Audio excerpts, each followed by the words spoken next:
I just got back from the great state of New Hampshire. Live free or die. Now, yeah, which is, if I understand how those states work up there, Kevin, it's like a 10-minute walk into another state, right?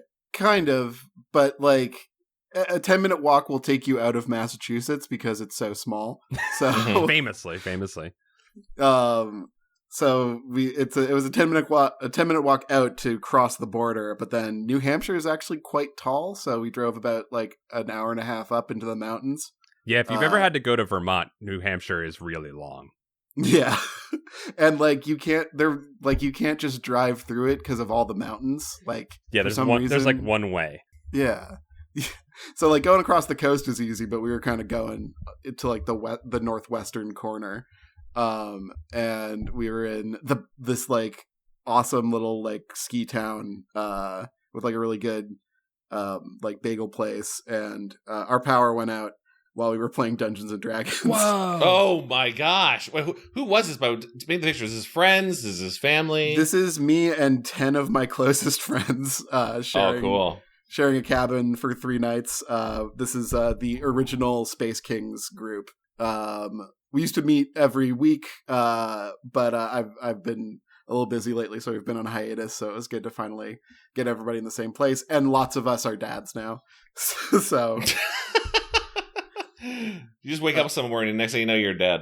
Next thing you know, every one of your friends is a dad. It happened. But yeah, we had a really nice time. Two of Joe Keneally does like the music for my games, and my other friend Brendan were playing like music with the power out, and like we apparently we were in bear country, so like one of us was like sneaking out unsupervised to go grab more firewood. Oh, I think you're saying to find a bear to bring one back. Yeah, they loved Halcyon in Baldur's Gate 3, and I want that bear to make love to me, like I saw in that preview video. But yeah, it was a fun weekend. We always play 10 Candles when we do the space I want to do that so bad. You always talk about that one. What's 10 Candles? It's a tabletop game where everyone dies at the end. Oh no! Yeah. Basically, you start out with a big dice pool of 10 like 6-sided die, and all you have to do is roll a 6, and like you succeed, and you take narrative control away from the DM. Oh wow! But if you roll any ones you roll, go over to the DM, and then he gets to roll those against you for every action you take. And if you roll no 6s, the scene ends. One of the candles is put out, and the the game master permanently gets control of one of the dice. So it's just about this kind of long spiral down into like complete destruction, and it's been some of like the most emotional like tabletop gaming we've done, and also like some of the funniest. But like every character is fated to die. Like there is no succeeding. There's just what do you do like with your time. That's pretty rad. Do you play with real candles? Do you like have 10 and then you like extinguish one when one of them goes out? Yeah, we turn all the lights out, and the only illumination you're allowed is the candles. So by the end, it's very dark. And you also have character traits, virtues and vices and stuff like that, and you can literally burn those to reroll dice. So you have them on a little like index card, and then you stick them in the fire, and you can reroll your ones to try and keep them away from the game master, who will inevitably get them anyway. Is there a designated set of those virtues and vices, or do you make them up? You make them up, and at the beginning you write down a virtue and a vice, and you pass them to your left and to your right. So you don't get to pick your character traits. So if you know your people around you well enough, you could probably give them a good virtue and a good vice for them. Yeah, everybody has a virtue, a vice, a moment, which is like when your character gains hope, and they have a brink, which is like their darkest secret or their biggest challenge or whatever. Okay. And your brink is all the way at the bottom of your stack, and then you stack up your virtues, vices, and moments on top of that. And you have to burn them in order. So, like, if your vice is angry, you're kind of looking for a reason to get angry. Sure, that makes sense. All right. Yeah, but so the power went out when you were playing, right? Like, is that super spooky? We didn't lose it for 10 candles. We were there 3 nights. So we played 10 candles on the second night. Would have been perfect D&D if you lost it for night. 10. You wouldn't have even known for 10 candles. But we were thoroughly spooked by the time D&D rolled around because it was a heavy snowstorm and we were in the mountains and our power went out. So luckily we had a mandolin player to keep us sane. I love that they brought a mandolin. They probably just bring the mandolin with them on any trip. Yeah, we've got some bluegrass rap in our friend group, which is awesome. Yeah, but I was gonna say I was doing similar night power out board game playing last week when the wildfires and was the power going out 90 mile per hour. Yeah, it went out for a day. The scariest night was when the fires were starting because the power also went out because there was like 90 mile per hour winds. Yeah. And which spread the fire so much that we were out of power for a whole night in Burbank and like trying to be like, please let us know if the fire's coming to kill us. Did you? I mean, you had at least like phone, we had at least phone access, power, right? but but we're like, okay, let's play a board game by candles. Realized we didn't have nearly enough candles. Y'all, you got to make sure you got some candles. You need a lot of the candle industry has suffered because of stupid electric lights. They were making bank before. And it's hard just to get like a good utility candle, not a like $40. Well, this smells like peanut butter candle. I love utility. Right? I love the idea of a utility candle. Right, a standard candle, a real workhorse candle. But we didn't have any good. It was just me and Heidi. We didn't have any good like tabletop to play. We should have found one. Instead, we played like I don't think either of you guys have played it. It was some kickstarted game I got for free called like Conspiracy Theory, and it's just a trivia game for conspiracy theories. Oh, that sounds fun. It sounds fun. And the funny thing about the cards was that sometimes the cards would say, this theory proposes that, the Yeti has lived for 200 years. And then option A, it's called this theory. But then a lot of times the cards wouldn't say this theory or supposedly or claims say. It would just state it as fact. Like, oh boy, RFK is battling diseases via what miracle cure? Option A, brainworms. And you're like, wait, but hold on though, that's not true. And like you're like kind of worried you're accidentally playing like a MAGA game. It's really but over candlelight, it was very scary. Just think about all those globalist conspiracies out there. Yeah. We're a long way from the Mulder days of charming conspiracy theorists. Oh man, I miss that. I miss the fun ones. Chad, how have you been though? Has everything has everything settled back in? The fires are still going, but they are more contained than not, which is a big victory. Good. I went down to San Diego for a couple days, which is why part of the podcast this month were delayed. Thank you guys for your patience. No problem. And I missed cool anime talk with you guys. But when came back, it's still like toxic air, which is fun. Because all of the thousands of homes had old building materials and toxic asbestos and iron and all these things that plastic goods everywhere. Yeah, so it's everyone is basically like, you should wear a mask at all times. Running air purifiers nonstop. If you see ash, don't touch it. It's basically like radiated. What? Because of how much of it is just like unidentifiable toxic things in it. A lot of like, when you go outside, wash your clothes. Like just it's like COVID all over. What do you do with with your dogs? So the dogs have not gone on walks, and I feel awful. Yeah. I've ordered cute little N95 dog masks. Oh, I gotta see these. They look like ice cream cones, This is adorable, but very, very scary. Yeah, and that's also like, well, the dog's not going to allow me to put this on their face, but we'll a try. muzzle. It's a muzzle. Let's be honest. What it is. Yeah. It would require muzzle training, which we actually are doing for Nix anyway, just to have her be safe. But it's like a long thing. So they're going stir crazy, and you're like, I want to walk them, but there's invisible death in the air. You need a little like a treadmill, like a doggy treadmill. I need a little dog. Have you ever seen those ones where dogs have little like water treadmills when they're like where their legs are bad? Oh no. yeah, like the hydrotherapy type of thing. Yeah. It's like a foot high little pool with a treadmill, and the dog gets to kind of just float in there and walk alongside it. Oh, I want one of those for me. But I'm doing okay.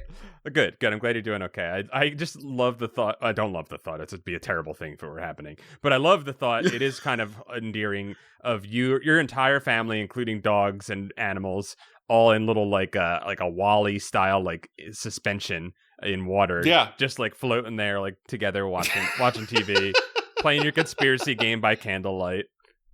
I've been staying sane by watching a lot of British panel shows. Oh yeah, you were saying you've been watching a lot of Mastermind, right? Taskmaster. Taskmaster, which I always recommend to you guys. Taskmaster. Yep. I discovered a British remake of a show called The Crystal Maze. What? It is apparently exists in the 90s. It's pretty fun. Would probably something we would cover on the podcast someday. Would be it's British Legends of the Hidden Temple for adults. Wait, is it real? Is that a real like game show? Yeah, it's a real game show. So I've only watched the remake starring Richard Ayodae. I love that guy. That guy rocks. Who's doing a really good, like, both this is very important and not at all. But adult groups are going through, like, series of themed, like, oh, we're in the futuristic zone. And can you solve this? They're, like, tough puzzles. Mm-hmm. And you're getting little crystal balls if you solve each one. And then the amount of balls you have, you get to go into a big crystal dome at the end to catch tickets. It's like a giant pachinko machine, and they'll tell you like all you're really trying to get is a quote middling prize. Like like the ones who've gotten the middling prize have been like a llama ranch visit in Yorkshire kind of thing. Like yeah, I'd go to that, but it's not like going to change my life. Yeah. Oh yeah. Have you watched? Just because you brought up Richard Ayoade, do you watch Adventure Man or what is it? No, Travel Man. Travel Man. I've seen some episodes of Travel Man. Travel Man is hilarious. I think that's. Does he have a travel show? Yeah, it's called Travel Man.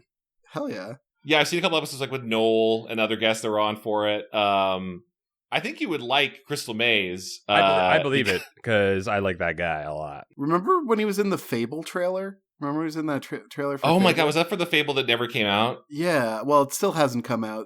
I assume it might, but it wasn't like a gameplay trailer. It was just... No, right, yeah, but that was like 2 or 3 years ago, right? Yeah. I think it was 2 years ago, yeah. But video games are hard. That makes sense for the humor of original Fable, right? Yeah. Like, no, he's very charming in it. He's very much like, let's run fast and be safe. Grab my hand and tuck in over here. And you can see his frustration as people are not reading the puzzles correctly, and he's trying to help them. He's genuinely trying to help them, which is nice.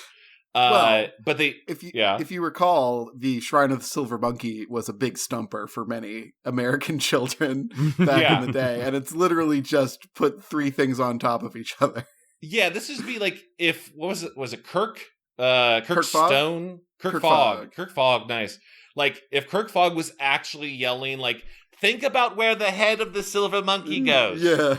Think about it. Maybe it's upside down. I can't help it. You know, I'm going to defend those kids because a lot of times they buried that thing in that like foam rock pit and the kids had to hunt for it. And that, that's not on the kids. That's the foam rock stressful. Pit. Yeah, it's stressful. I think the bigger stressor was that they were being abducted. A masked man in a bodysuit would come out and grab you and drag you away. Yeah, the abductors were scary.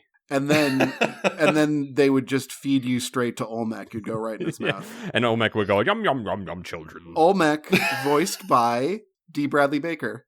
I just, damn it. A.K.A. Murph from Star Trek Prodigy. A.K.A. Murph from Star Trek Prodigy. We are only 2 degrees of separation away from D. Bradley Baker. I saw him live. I don't know if I talked about it. Like last month or two, I went to an Avatar, The Last Airbender live orchestra performance. Whoa. And they did all the songs to a live orchestra set to the TV show. The finale was the encore was Come Out for Secret Tunnel, and D. Bradley Baker came out because he played the original guy and sang it along. It was very cool. Hell yeah. That's so cute. But yeah, Crystal Maze, check it out. Also, I just want to say one other detail. They're divided by like groups that submit. So it'll be like, oh, a family, or these people all work at Pizza Hut. And there is an episode of furries that is amazing to watch. Like ebb and fall rising, because one of the furries is a self-acclaimed puzzle maker. Okay. And he is very much putting his self-worth on solving the Crystal Maze. Oh no! That's and it crumbles the group. That is hubris right there. It's good TV. Wow. That's why I know I would not be funny on Taskmaster, because I would take it too seriously. Oh, but on Taskmaster, that's okay. You can't, you guys got to watch Taskmaster. It's so good. I do watch Taskmaster. Oh, wait, I thought you hadn't seen it, Kevin. No, I've seen several seasons of Taskmaster. I started watching it with the pandemic season where they have to sit very far apart so from bizarre. each other. Yeah. With Guz Khan, who I think is an all-timer. Guz is very good. That was a good season. I'm trying to remember who else was on that season. Looking it up. I'm on series 14 right now with Darian O'Reilly and a guy named John Kearns, who's just like a mess of a person. And if you're cool with me spoiling it, this is the first time I've ever seen. Can that show be spoiled? Oh, absolutely. Absolutely. So small spoiler for series 14 of Taskmaster. It's a team task where you are set with a set group of other celebrities for the rest of the series doing these. And halfway through the series, John gets a task from the Taskmaster that says, on the next team task, the only way you will get points is if you sabotage your team. Oh. And if they at any point guess that you're sabotaging them, you gain 0 points. Jeez. So it is this very awkward man that has a lot of me energy, just inward anxiety, trying to mess up two much more charismatic and bold personalities. It's brilliant TV. I feel like the key to enjoying Taskmaster is to watch the first episode of a season that you think you might like, and if you like the team, stick with that season. If not, next season. Yeah. I'd recommend series 2 with Noel or series 7 with James Acaster. Oh my god, James Acaster is so good. He's so anxious and weird and funny. Yeah, and they put him with some old Scottish guy named Rod who's just driving him crazy. Yeah, it's very, very good. Chad, I can tell you're watching a lot of British TV because you keep saying it's brilliant TV. It's brilliant TV. Brilliant. Smashing colonialism, all of those things. Yeah, I can tell because you keep saying Happy Christmas. And every time we finish something now, you go, done. That's done and dusted. It's always saying it's done and dusted. I like to say Innit. Innit is a very fun way to end sentences to reestablish what you think. Innit? It's kind of Japanese. It's kind of like saying "ne" at the end of your sentence. Oh yeah. What's ours? Right? Question mark or what is Americans "ne" or Innit? It might be yeah, no, or no, yeah. That's more no. That's more of a listening thing. It's the yeah, no. I think we just say right. We're just like right, yeah, right. Isn't it? I don't know what the hell we do. Someone from outside tell us.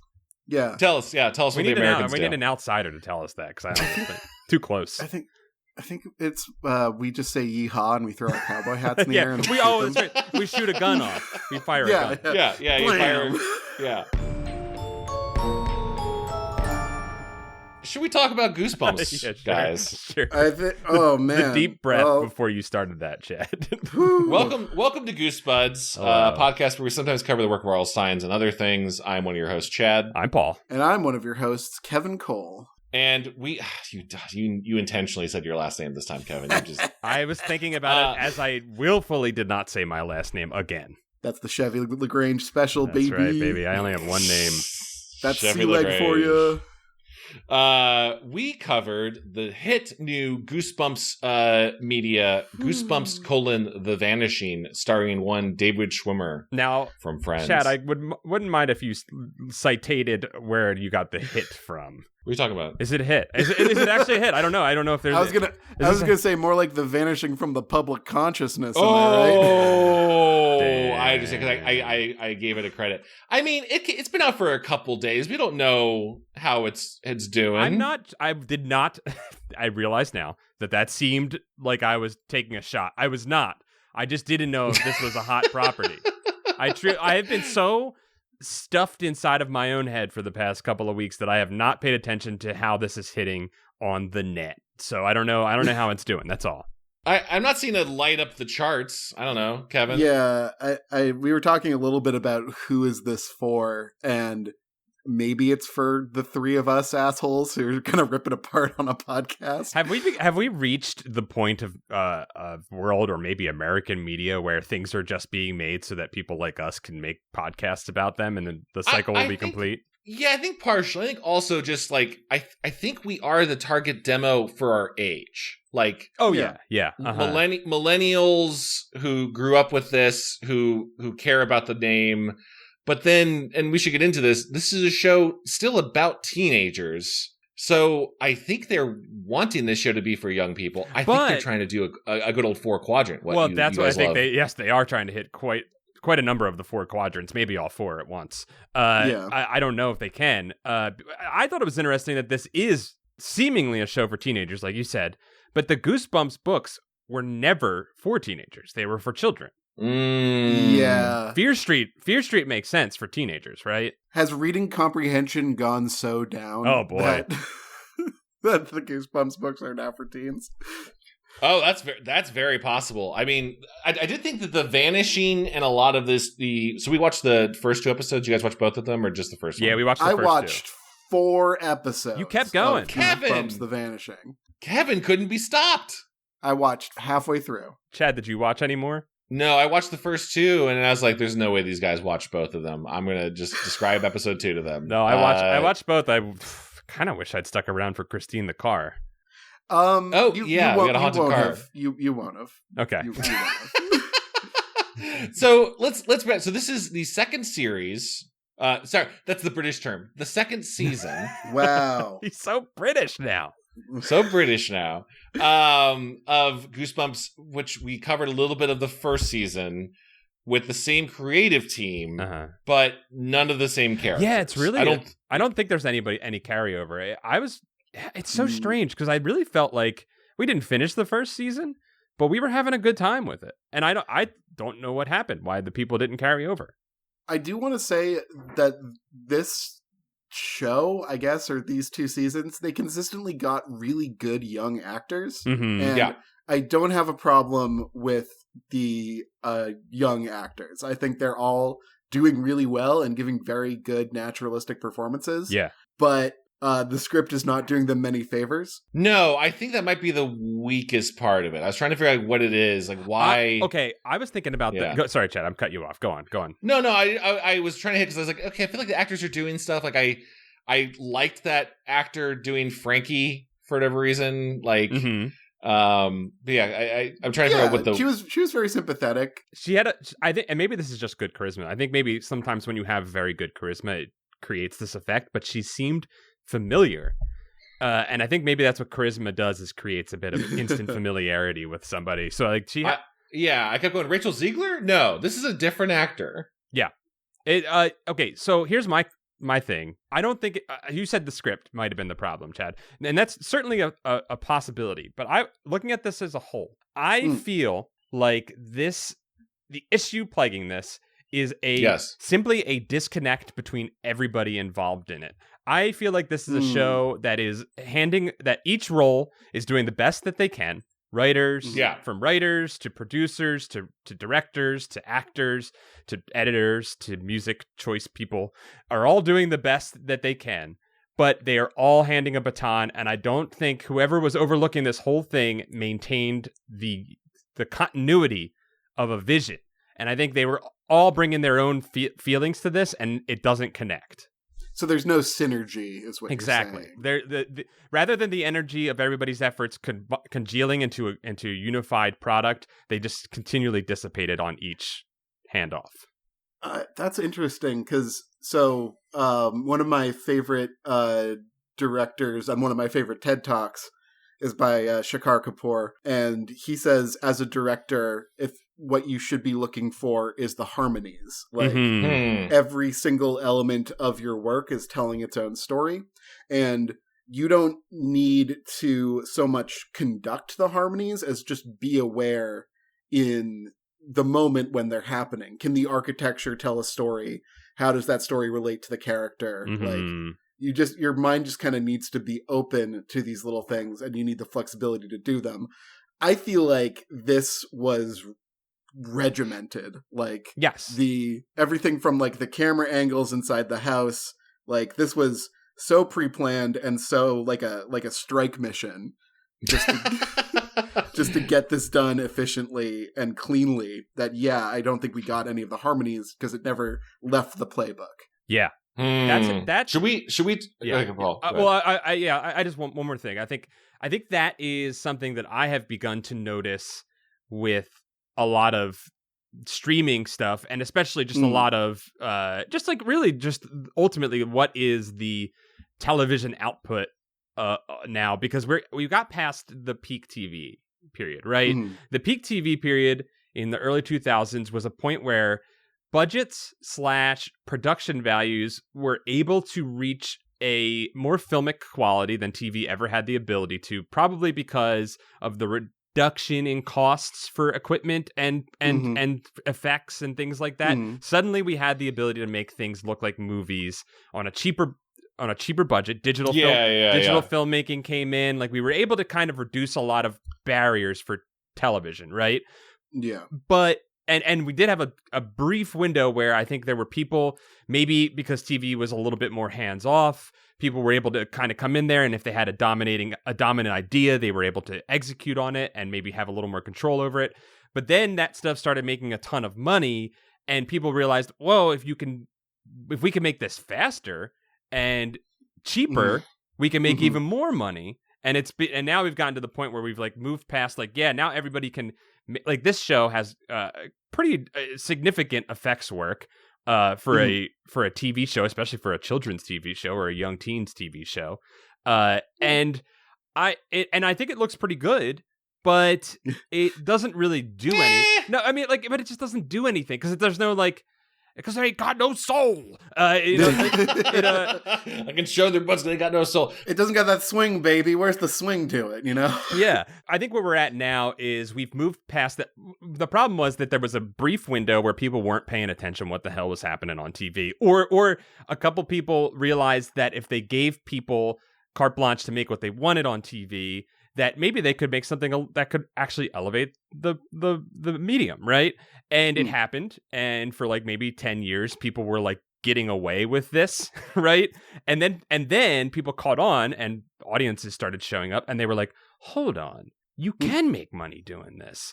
And now suddenly they're like, there's too much attention on it, right? Now it's like it's a product that needs to the churn is there, and they're just trying to keep people in to the system as opposed to trying to create the art that they were. And I think they had I think HBO, well, I know this sounds fucking like I'm 15 and this is deep shit, but like I do think that like HBO, when they started like doing The Sopranos and The Wire and 6 Feet Under, I think they were intending to keep people on HBO. Clearly they wanted them to stay subscribed to it, but they were doing it by allowing the creators to make good things, to giving them the ability to make the product that they needed to make, that they wanted to make. Obviously, there were still plenty of television limitations on production.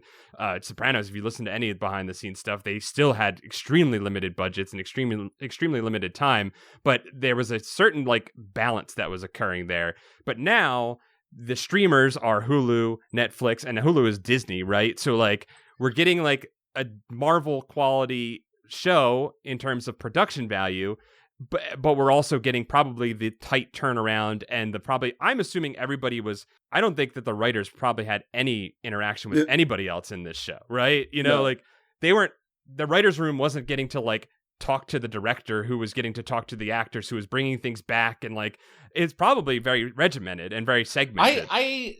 Probably. I think there's an interesting. This goes back into what we're talking about in terms of demo. I also think we should just like, for the podcast, let's lay out what this show is presenting us in the beginning. Okay, like we can run through the plot, and we will. But like, is it any fun to make this kind of show? Like, where's the fun in making? There are moments where I think they had fun. Okay, and I guess we'll hit on them. And let's talk about them as we go through the show. Yeah, because it's a very serious. This I think is interesting. I guess the first season also had this, but funny enough, I think this is a more serious show than season 1. Well, that's the thing I'm thinking is like, when I watched this, and when I was saying the disconnect between directors and writers, I think it's a different writing team than the first season. I think. I looked it up. So yeah, Rob Letterman is still the creator on it. He's the guy who did the Jack Black, directed those movies. Yeah. He directed these episodes, or at least some of them.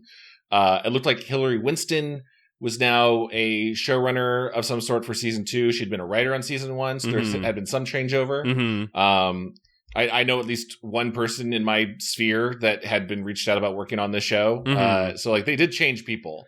but it's still pretty much like, I think still overall the same creative heads. Yeah, it's interesting because in the first one, they were being funny and wry, and they had that, like, again, it has that Marvel, seriously, this just happened type of vibe to it, you know? Yeah. But that occasionally, I thought that worked in the first season. I thought they had enough like self-awareness of the camp, right?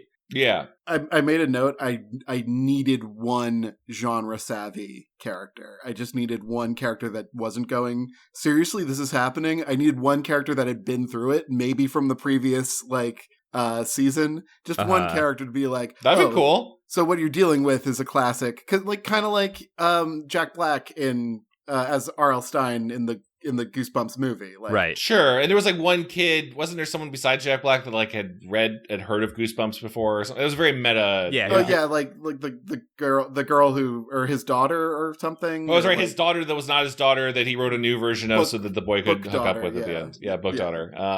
And the real one's trapped in hell. I still think about that. Yep. But it is just a bunch of, seriously, that I know this sounds crazy, but like, and you know, they have those lines, but it moves so fast that I don't even think they have time to even say, after a while, to say that just happened, because like episode 2 ends with a plant boy being smashed and then his spirit going into a car, and it's like we're moving along at that kind of speed. You know, like the pacing for this show is really interesting because it's the first. It's like for the first episode, right? Which is, and we don't have to go through all the plot, but just the high level for our reference point too, and for the listeners, right? Yeah. It is like brother and sister coming to a new town for an overly detailed reason of like their aunt is having a brain surgery. Their grandmother, and they are their grandmother, and they are the.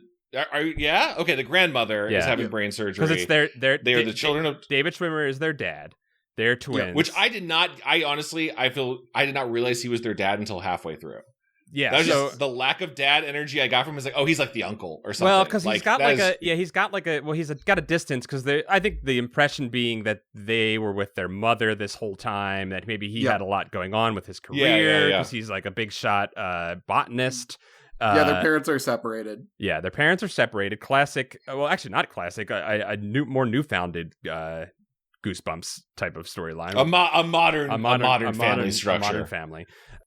And we find out from the opening story that it years ago in 1994, what this kid went missing at like a government like site on an island off of Brooklyn. Yeah. And that is David Schwimmer's brother. Who went missing? Yeah, David Schwimmer was there. His name was Stink. His name was hates that name. Stinko. Hold on, so Stinko is back. Stinko the mouse boy is back. David Schwimmer is Stinko. There is no way that isn't a reference to Attack of the Beastly Babysitter. It could be. It could be. Or Greenzo. I like that this literally opens with a wiki. Right off the top, we get a wiki, and then we're into it's Beastie Boys. It's Beastie Boys. We get a wiki. The needle drops in this show. I'm like, I know this is probably a deal with Sony Music. Yeah, you guys should have spent some of the money on effects and less of the money on a Sabrina Carpenter espresso needle drop. Like, well, that was Taylor Swift. No, both. I had closed captions up. They were identifying which ones. There was a Beastie Boys, Sabrina Carpenter, Taylor Swift. Travis Scott was the needle drop at the end of the first one. God, the needle drops are rancid in the show. Like, did they do Travis Scott again at the end of that first episode? That was a Travis Scott song? Yeah, that was Travis Scott. Yep. Why? Not to get too like culture. Like, Travis Scott is responsible for the death of kids. Why are we like putting him in kids media? What are we doing? Money. Like, okay, sure. Because that's the answer. He can dance. Jesus Christ! Yeah, they just spent a lot of money on like that, and you're right. The production. I don't know if you guys got this vibe. Wasn't Heidi and I watching it? We're like, what is this trying to hit? And we're like, oh, it was the that opening scene of the kids going into it's very clearly a military base, or like I was guessing like alien spaceship, but it's probably a military base, right? That's what they said. Yeah. It is literally a military base. Yes. Yeah, and then a secret hatch opens up, and they are sprayed with spores, or the boy is sprayed with spores, Sting's brother, and his face melts. Well, and it's weird because, they're not clear about this, Chad, but all of the... No, they're very not clear at all. Hold on, no. all of the kids die. I don't know if you realize this. No, they don't. They don't. Well, they don't. Do they not? Because they don't, because you see them. Gwen is one of the kids. Oh, and that's the right. Cop is one of the kids, and the only kid who dies is his Stink's brother. But then why did they talk? Yeah. Then okay, it's confusing because because Stink in the present talks about how like something isn't right about what happened 30 years ago. Stink doesn't die, and this is I thought that they all got out except for his brother, but Stink was pushed away. Stink didn't see it. Yeah, what we see is the 4 kids sneak into the military base. They hear a noise. It's a jump scare, and Stink comes out from behind the thing, who will be David Schwimmer. And his brother removes him from the premises and sends him out down a tunnel. And Stink should have been like, I just love mold and spores, and I just want to collect some fungus samples down here, brother. I would have loved that moment for Stink. I wish he got it. He didn't get it. But they open up the hatch, and he gets blasted. Brother gets blasted in the face. But then the other kids, you're right, because the mom is there, because she does call Stink later on, after when she's handing off his dead brother's clothes to him. She calls him Stink one last time. Oh my God, that part was like, hey, I know it's been 30 years. I just finally got around to processing your brother's evidence now that you're in town. Yeah. Here's your... I know the criminal justice system is slow. That's ridiculous. I'm really sorry, Stink. And she hands it to him. Stink. And he's like, don't fucking call me. Like, I understand. He's like, I'm not the biggest fan of that nickname. It's so funny because she's like, sorry, force a habit. Just couldn't remember. I was like, wow, all right. It's so like executive note. It really is. Is it clear that this is the kid from the beginning? There's a lot. I get those notes from executives all the time, but like, there's a lot of, you're not like me, sis, who has her whole life ahead of her going to camp next week. Like a lot of very expositional heavy. Yeah. Have we talked about the new four quadrant soul crushing term? I don't know if I'm sure you guys called second screen viewing. No, you probably know about this way better than we do. This has been brought up. Yeah, the second screen viewing is a thing that studios are worried about or talking about, where they are, for a lot of shows, assuming that is not the only thing you have going on in the room. Oh, because you're going to be looking at your phone. Yes. Yeah, that you're looking at your phone or you're playing your Switch or whatever. So, like, we need to have characters be much more on the nose about what they are doing and who they are and who characters are even talking to. Yeah. And that you could be like, oh, what happening? Oh, okay, I just got a Balatro hand that's really, really good. Okay, anyway, moving on. Yeah, it's because the TV YouTube has trained everyone to make ambient television a thing, right? Like, to have ambient television on. And I like that is all over this thing, right? There's like so many moments that are like, and like, look, I'm the one who was just like, oh, all the people die in the thing. I swear to God, though, like I knew it was just the brother who died. And then as we went through it, I was like, wait, they talk about the other kids like jumping and having to swim back or something like that. So like what I think that was probably whatever mystery is going to be revealed halfway through. The cover story is that they were swimming off the island. Yes. And the brother drowned. Much like season 1, the parents will have to talk about what they hid. Put together, what they hid. It's funny, they're doing the first season thing again, which started with a flashback of a young Justin Long and how he was bullied. And I remember us talking about then, like, even that flashback seemed intentionally vague and misleading, both for suspense and like, well, we'll answer, in 5 episodes what actually happened down there. But the center of like the 2024 conflict is a parking dispute. Yeah. Like, I guess that really is the major thing is their next door neighbor. Yeah, their next door neighbor Trey, aka Joe the Third. Joe Jr., you mean? Joe Jr. is parking in David Schwimmer's driveway because his dementia mom let Joe Jr. park there anyway. Now, what I can't get over is that in all the times where this parking dispute comes up, David Schwimmer is fully able to park on the street. I know, he pulls into an open spot. But no, Kevin... They needed to have them. Well, as a person who lives in a city where people take their parking incredibly seriously, I assure you that is not the biggest stretch in the entire world. Or at the very least, if it was a bigger city, they'd be putting a lawn chair down there and being like, "You don't fucking move my lawn chair." Yeah, you put the lawn chair or the stolen cone. Yeah. That is the Boston Space Saver thing, which, yes, there is a body count for people who Philly does that too, right? Don't you guys have this like whole, like, if you move it during the snow, you're going to get killed? Yeah, they steal orange traffic cones and then keep them, and then put their illegally stolen city property out to the spot. We do not have that in LA. It is just you don't have snow in LA. But just like parking is like just fend for yourself, and if you have to valet $20, you valet $20. Right. You simply valet $20. But Kevin, I did also clock that every single time he pulls halfway, he's half out in the street. The ass of his car is out in the street, and he's starting shit with his neighbor across the street. And if a car were to drive by, they would be caught in the middle of their fracas. It's more like Trey could just park in that perfectly good spot on the street. right across the street, yeah. Yeah, like, it's never, like, on, like way up there. Like, it's never David Schwimmer's, like, panting from having to jog to his house. Right. Well, have you seen that bitchin' car? I mean, you got to keep that preserved in a parking drive. Yeah, you need a carport to keep the weather off of that thing. And this is a complex relationship because that is Joe Jr.'s spot. It's his dad's car, but Joe Jr. is in a relationship with Frankie, who is the cute girl that one of the siblings has had a long crush on. I would love if we could talk to her for a minute about Devin. Devin is the brother. I do want to talk about that real quick, though. I do want to go over a line that left me perplexed. Yes. Speaking of Joe Jr., they're talking about how they're not in the city because they're in Brooklyn, which in 2024.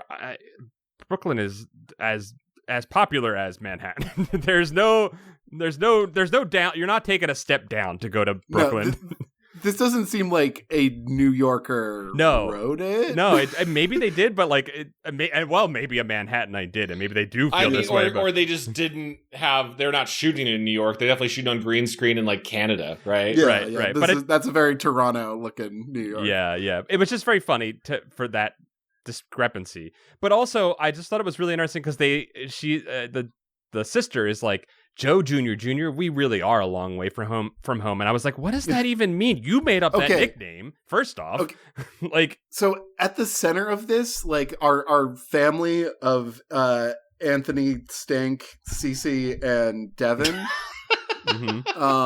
like, they are a privileged white family, and they want to talk about class discrepancy in this, but they do it so poorly. Yeah. And they do it poorly enough to make the second generation, like, blue collar young adult guy, like, like, they make him the bully and the villain. You mean Trey? Trey. Trey's the bully and the villain to the affluent, like, white kid, right, who just came to Brooklyn. He's both also, like, they're putting a lot on Trey, where he's also comedic sometimes, or they're trying to, but then he's full on villain, where he's like gaslighting his girlfriend. The problem is that actor has so much charisma, like, he's so like naturally funny, and the script doesn't let him do anything with that. Like, in the scene where he's trashing like the dad's, like, lab, he goes, Trey, don't do it, Trey. And then he knocks over a thing and he goes, oh, Trey. And it's really funny. It's just like, that is that actor having a fun moment. And it's better than anything the scriptwriter would have done. Maybe brought it. Trey's an interesting character, because he's all of that. He's also, they want you to like him a little bit because he wants to go to college. He is in college. He is in college. His dad doesn't want him to keep going to college. He's like, what am I paying this for? You're going to college and not learning how to fix cars. Yeah. Stay here and fix cars. And you're like, oh, well, he wants to get out of this city too. Well, no, he's going to college for business so he can franchise out his dad's thank you. Shop. Well, yeah, so he has aspirations of something bigger than what his dad wants for him. So that should make him more, likable. I think it does. But he's also really shitty to girls. Yeah, he's also shitty to girls, and he, like, negs Frankie and, like, gaslights her and shit. And, right. Like, I don't know why you make the blue collar, like, teenager the villain. Well, like, I don't know why you do. I get what you're saying, and I think you're right. But I also wonder, like, I'm reviewing this after watching 2 of 8 episodes. You watched 4, so I don't know if they start to turn the corner on that. I would assume that the idea is that we're going to have a classic, like, midway switch where maybe the two the two white teens that just showed up in town are realize that they maybe are a part of the problem, right? There's no way that's happening. There's no way. 4 episodes in, I don't really know if that's happening or if it's just they're just going to forget that thread. Mm-hmm. I also think their other big misstep is having multiple scare moments from a woman with dementia. Like that. Like that really did not sit well to me. That like the most jump scary, like tense, like body violating moment is.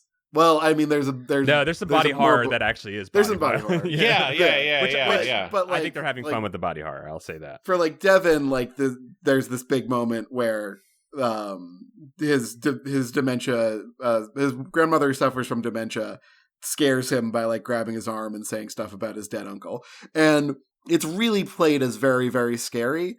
And I'm like, okay, so you know that like people with dementia are more often the victim of violence than the perpetrator, right? Yeah. Like this is kind of a real. I didn't like that look at all, and like no, I mean that might be a little oversensitive of me, but they're doing like a trope. I feel like I'm trying to think of other examples. I feel like this in horror stories a lot of the old person who was there when the tragedy happened, and no one believes them, so they're called crazy to the point of like, does the grandma even have dementia because she's like constantly going, my son is still alive. Sam, right? Sam was the brother, Stink's brother. Sure, yeah. Just let's say Sam. It's like Sam's alive. I smell him on you, and they're like, no, you're just crazy. Just sit down. Like clearly, she's not wrong. We have seen via Devin, who went back to the military base and saw Sam down there. Like Sam's still alive. He's preserved in some sort of cryotube or something, right? There's like. It's either alien or government nanomachines or something is what is going on here, right? Some form of like, a government experiment is preserving preserved a body. Chad, and, I would simply love to believe that, but let us also remember. I want to believe. Let us also remind ourselves that this is Goosebumps, and all it needs to be is the goopy stuff. That the crazy goop turned him into a goop monster, and that's really all it's probably going to be. Because it is the Prometheus alien black goo. Yeah. Right? But there's going to be some level of like down here, we were trying to come up with the next breakthrough in technology. Like why this crazy black goo just merges with the plants immediately. We should gotta talk about David Schwimmer merging with the plants. That's crazy. That scene was insane. Yeah, and props to David Schwimmer. I thought he carried it well because like he just kind of had to act like he was digging something out of his arm in a way that wasn't too scary, but scary enough. Yeah, to make it like body horror, but with because like when he extracts that thing, right? Yeah, that's like, episode 2. Yeah, that is pretty scary. And like he finishes it, and he's not in pain at all after having ripped this thing from his throat. Like you just ripped a a pomegranate-sized orb out of your arm that had a red garlic clove of body mass, wiry worm things ripping out of it. And you're videotaping it. This is a small thing. He's not not well videotaping what's going on with his arm. He's just like videotaping his face cam. It's so funny because I was thinking about that. I was like, he's not filming any of the stuff. But then I was like, oh, that actually perfectly plays to the second screen viewer because they would only be filming their own face probably when something was happening. Like that's how people think about it. Oh, when I film the scene, I need to film my face because that's the important thing. But that means that's whenever so someone's dumb. watching that footage later, and you're just watching David Schwimmer off screen going, whoa, whoa, whoa. Exactly. The first episode, just the cause of events of how we get to this black goo is, I think the detective's name is Jen, and she's like, here you go, Stink, here's your brother's dead sweater I've had for 30 years, my bad, police, whoopsie. And he's looking at it, and he's like, there's some weird stuff on this sweater. I, a botanist, I'm going to put it under my microscope. And this fungus seems to immediately on his screen start to form DNA strands. It's very generic sci-fi. And I think it was just the way it was shot. It looked like the plants were alive already in his body, and then they reached out to the black goo. It was just shot weird. Yeah. The black goo reached out and like absorbed plants and pulled them to him. There's always the part of me, and I was being really dismissive of the goo earlier and saying, oh, well, it just doesn't matter. It's just goo. And that's because I'm coming at this from the way that R.L. Stine would have written it, that it doesn't matter, right? Like ultimately it just matters that there's a goo that can come to life and work its way into things and create monsters. That's all that matters in a Goosebumps book. I do think the writers in this are trying their damnedest to create some sort of overarching story throughout it. And I think from what we saw the first season, they did a pretty admirable job of tying together 8 different books into a single series. And I think that's what they're trying again in this one. And it's just... Yeah, which is interesting because I swore the marketing for this in the last year had been like, oh, it's going to be more anthology. Mm-hmm. Like, less serialized than last season. This feels not that. It's literally in the genre description on Disney Plus that this is horror, anthology. And I'm like, okay, I think that means more on a season-to-season basis than like an episode-to-episode basis. Yeah, because we see episode 2 ends with Trey has become a plant man. And maybe the best horror stuff of it is, for whatever reason, his ex-girlfriend Frankie, I guess just when your first love you're really indebted to is like, I'm willing to scrape the bark goo off of you. Yeah. Which is, that probably felt so good, right? That probably felt so good. Yeah, it was like a good back scratch. Yep, definitely. Okay. Yeah. Like the zip popping TikToks that I try to scroll past really quickly. No, thank you. But like he goes into a car. He just kind of goes into a car. He monster trucks into a car, if you guys remember that movie. I don't. And that's going to set up a like Kevin, you saw that episode. It's about a haunted car now, like the book. Yeah. But it's still about these characters, right? There's not like 10 new people and it just happens to have a haunted car. We move on to Jen, the police lady's daughter, who's the one that watched Cece shoplift in the first episode. That was a police daughter? Oh my god. I do want to talk about Alex. Yeah, in episode 2, she talks to her mom, and it's pretty early on revealed that she's the daughter. I forgot about that. She's out doing like community service, and her mom. Yeah. There's almost too many characters in this in a way. I do want to say I like that we are kind of put into the action relatively fast for modern TV. Like, yeah, they do. They're cooking. They're certainly cooking with the storylines. They are not just doing the Stranger Things beats where the first 2 episodes are just a million act ones, and then I was kind of feeling Stranger Things when I watched this because I was like, did episode 1 or 2 of Stranger Things end with like it ends with one big kill, right? Yeah, isn't that usually how they go? There's not really threads. Like in Stranger Things, there are all these things happening at once. Yeah. And like in this, it's like there's one thing happening, and then we're gonna do a like detour and haunted car for a bit. Yeah, they're admirably, I think, like you said, like there is like one big thread, and they're admirably trying to make the characters' interactions create more story, and they're sort of doing that. I do think that they're doing that, at least in those first 2 episodes. I think the problem is that the character's story tends to be at odds. It is propelling the story, the main thread forward, but I do think that a lot of the time it is being used as like an inciting incident for the next part of the main thread to happen, is the character stuff, i.e. Trey breaking into the house to break Stink's stuff. Like that is the ultimately born out of the character's conflict between not only Trey and the dad, but Trey and the son Devin. And like that's good. Okay, you did a good job with the storytelling of like getting that to enact that next thing. But then crazy shit just happens. He just happens to be standing over the freezer that David Schwimmer's character threw the pod that he pulled out of his arm in, and it opens up magically and sucks him in. That's not good. Happens, and he gets pulled in, and then it like he instantly becomes a plant monster, and then the plant monster very quickly it's instantly recognizable to not instantly, but almost instantly recognizable to Frankie, and like so like you have a lot of like. I think they're contrivances. Yeah, you have like what feels like it could be good character stuff causing forward momentum added, but then you have like contrivances pushed inside of that because it almost feels like the main thread is like requiring contrivances to stay on track and not get disjointed by the character stuff. Can we talk about how this is small detail, but that later on, I think it's either Stink or one of the kids opens up the freezer after Trey has been left it. Mm-hmm. You're right. I think like the boy is opened it and he gets attacked by the plant monster.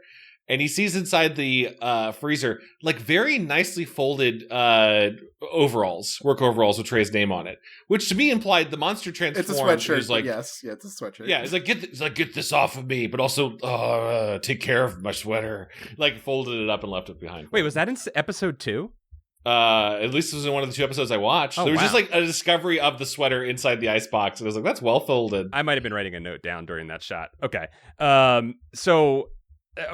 she also sees the necklace, which is a joke, which is like, okay, that's a perfect example of like the humor of the show, which like is funny but doesn't click for some reason. Like, it's really strange. Like, they're having a fight, Devin and Trey, in front of his house because Trey saw Devin and Frankie hanging out and hugging, and he's jealous. And for good reason, because they actually like each other, and he sees what's happening. But he is being possessive. They get in a fight, and Devin makes fun of his necklace and calls it a fake necklace. And Trey's reaction is, "It's a real necklace. My aunt got it from me from LA," which is like an objectively funny line because it's so petty and silly to react with. But it's like played in this serious way. So it's like, I don't know. Are you trying to be funny there? Like, I can't tell. Like, the show wants to be campy, I think, but then it also, I don't know. This goes back to the tone. Sorry, Bob. This is back to the original. I think the closest tonal comp for this, besides Stranger Things, which I'm sure was referenced all the time in the writer's room, is with the way that opening happened with like a really fucked up thing, cut to a title sequence of black goo, and then the way it was shot like a David Fincher. I think this is going for like girl with the dragon tattoo vibes. It's really like it seems more serious than humorous. Yeah, I mean, there's certainly like they shoot it in widescreen, right? They got this widescreen thing going on, and I think they're trying to lend it like a cinematic credibility for sure. And the effects work. I think the effects aren't great, but I don't think they're bad. I think again, probably extremely rushed along, and maybe even like you've talked about, like sequences that might have been planned before this was even put into production. The weakest effect probably in those first episodes is when David Schwimmer first gets infected and he holds up his hands with plants, and it's just very clearly like CG plant stuff kind of just drawn across his hands. Like that doesn't look great in the beginning of that. But there is a shot. I think they've done a couple things in this. There is a shot when he's looking up the stairs when the plants begin to bang on the door. And I think those are real plants. I think they actually had like physical vines in his hands at that point. They got those from Africa. They got some real monster vines from Africa and brought them in. And they're like, David Schwimmer, you got to wrangle these. You gotta have to hold a couple monster vines. He's like, okay. All right. But it's talk like. But I think they kind of get like a good like physical moment there, but then it like goes back into like very digital. You're right. Like after that, no. To that scene's credit, I do want to say that's the end of the first episode. Right? Is and I think you kind of see this whole thing coming. It's very like the whole episode, especially for our audience, us is like, oh, he said don't stay. He said stay out of the basement. He said it right. Like you're seeing the train on tracks getting to a monster mutation, and like, okay, this first episode's going to end with him. Oh, the DNA's changing. Maybe I could do something with this. Methinks a scientist I will be. This will save my career. And then it would be a slow burn for 4 more episodes. Yeah, I was surprised. It went full on to in the next 5 minutes of not only have the plants and the black goo merge, they have taken over David Schwimmer. They are attacking the house. Mm-hmm. They also then slip into a sewer vent and go after poor Devin and like, I don't know, vor him or they're adding. It seems that they're trying to fill him with spores or some sort of, or whatever the like liquid. Well, is. yeah, he's already been infected, right? That's what I think. I think he's been like tainted by the spores, so it's like we must go after the other spores. Yeah, and I guess I'm sure there's we don't know the full story here. We haven't watched this entire show, but I'm sure that there is. I'm sure that there's a reason why it's trying to infect him with more of that stuff. Nanomachines, son. It's nanomachines. Hey, Chad, I'm with you. Could be nanomachines. Could be anything. But I did think that part was interesting because, again, I think that there are flashes of this show working throughout it. I just think it doesn't congeal. It never it didn't have the time. This strikes me as the thing that didn't have the time, or maybe like an overriding vision to maybe make it all like to harmonize, like Kevin was saying, like to have the harmonies hit. Is actually a pretty well directed sequence because the vines go through a pipe in the house and then out and back around out of the street through a sewer grate. Into the house, and they grab Devin and pull Devin down into the underground. And then it's kind of a nice when that scene ends, because he has a very funny moment. He grabs a pipe, throws it, and knocks a grate down perfectly, which cuts all the vines. It was a video game amazing shot ever. It's a contrivance. What a throw, dude! It's another contrivance, right? We have an action contrivance here. But what I think is that part I don't like, but I do like it cuts all the vines off, and then the vines get cut, wrap back up, and go back into David Schwimmer's hand. And I thought that was kind of nice in like a directing place and location and connectedness between scenes. I actually felt like it created like a good, like I physically understood where everybody was in the sequence. That's good directing when you can do that. I do think that was like skilled directing there. But it's really crazy to me how there are these really good performances, some really good directing. I think fine enough effects work. I think there's a lot of good stuff going on in here. It's just really interesting that it doesn't ever gel into, at least in the first 2 episodes, doesn't seem to gel. I'd be curious how it develops further. I think it's that tone of trying to serve both us and then like I guess going like, well, so people in their 30s, do you guys want to watch teenagers, right? Or are we hoping that you will have your kids watch it that's with what you? That's what it is. I think it's like you want to have the kids, so you have to have David Schwimmer so that the parents are paying attention, who love Friends, who are like, oh my God, I can't believe you guys got Ross, that's so cool. Yeah, exactly. So when you said second screen watching or whatever, I thought what you meant was someone's picking what goes on the TV tonight, and someone else is also just along for the ride because it's in the living room. No, it means like I am the only person alone in the house. Yeah, and I need to multitask my media, so I will put on Goosebumps in the background while I play Balatro on my Steam Deck. Right, It's interesting because like David Schwimmer has cachet among millennials for being in Friends, but he's a Gen Xer, right? Like. Mm-hmm. Yeah, he doesn't. I don't know about you guys. He does not move the needle for me. I did not care about Friends. I love Friends actors in non-Friends roles. So you'll remember I was pretty bullish about. You were. Dude, you've been talking about Schwimmer for a fucking year since they've announced him. You've been hyped for Schwimmer. I actually I do like his performance sometimes. I think he is really good at being hateable. Dude, Band of Brothers. Also, Band of Brothers. He is a perfect best role. Hateable guy. You're like, I hate this guy. Oh, actually, he's okay, right? Yeah, like a little bit of a turn. He also plays like a rich asshole in a rom-com. Greenzo is great. Like, I do legitimately like David Schwimmer, and I thought he could do well. And I think he fulfills this role pretty nicely. It's just there's not a lot for him to do. It is nice to see him try horror. Like, he doesn't really he had not done that before, I don't think. Yeah, he doesn't really need to be here, right? Like, he's just kind of here because... He doesn't need to do any of this. They're getting paid $1 million per episode for Friends. He's got, unless he has an awful gambling debt, he's got, like, no reason to take a project unless he wants to. Maybe this is out-of-date information, but isn't it required for the Screen Actors Guild that you do like an acting thing every year? Oh, he might need some hours. Yeah, might need some hours for his insurance. That's the thing is for your health insurance. You can bank him up. You can bank him up. Yeah. Oh, you can. But okay. That's Madagascar 3. He's like, I did that. I was the giraffe. So now I'm good for a bit. But also, it's nice to be treated like a star, right? Like a lot of people do like the commercials. Like a lot of like old stars do like the commercials and like their guest spots and stuff because they're treated really nice. Oh, I'm sure people are like, we got Schwimmer on set. We got him. Don't bring up the monkey. I think it's a shame that Friends went on for 20 years and the monkey was only in 1 season and they never talk about his fucking monkey. Right? He had a monkey that first. That was the only thing I ever heard about that show was like, it's about a bunch of friends and one of them has a monkey. Yeah. Marcel. Marcel? They got rid of that fucking monkey. Marcel, don't turn it on. And then he turns on Tame Impala. I would like to share the time that David Schwimmer tried to send me to jail. Oh, let's hear it. Okay. So I was in college. Yeah. And this is the year that Hulu came out and torrenting was just starting to be a thing. Mm-hmm. And I had downloaded all of 30 Rock because it wasn't available on streaming. Mm-hmm. That wasn't a thing yet.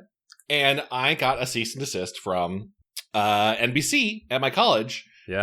And my IUIT group reached out. I was like, hey, we've been reached out by this company. They want your information for downloading 30 Rock episode 1. And I'm like, fuck, did they know that I downloaded episodes 2 through 20 as well? Oh, God. But we'll take care of this if you promise to delete everything you downloaded and take a class and swear you never do it ever again. Be a good boy. And I did. So, and then that was the year that everyone started downloading shit. I was like, I can't do it. I'm already on a watch list. But cut to the end of the year, and it's that part of college where most of the people on campus are gone. Like, I had a final on Friday, so I'm like 1% of the people are still around. But that means the internet's so good, guys. The internet is so fucking fast. So on campus open, internet. so free, yeah. So it's like, it'd be a shame not to download something. So you couldn't resist. I couldn't. It was just too good. I was like, this is a waste of internet to not download something. The Greenzo episode had just dropped. The internet's just spilling out into the waste. I got to at least use some of it. And I was like, I'll check out this new Simon Pegg movie, Run, Fatboy Run, directed by David Schwimmer. Whoa. And I was immediately caught. Like, they must have had me tracked or something. I was immediately caught. They're like, this is your second thing. If you do it again, we are sending you to jail. They want your information. Schwimmer wants to know who you are. And I had to delete everything on my computer. I wasn't allowed to have the internet for the rest of the week during finals, which sucked because I couldn't do research or study. And you know what?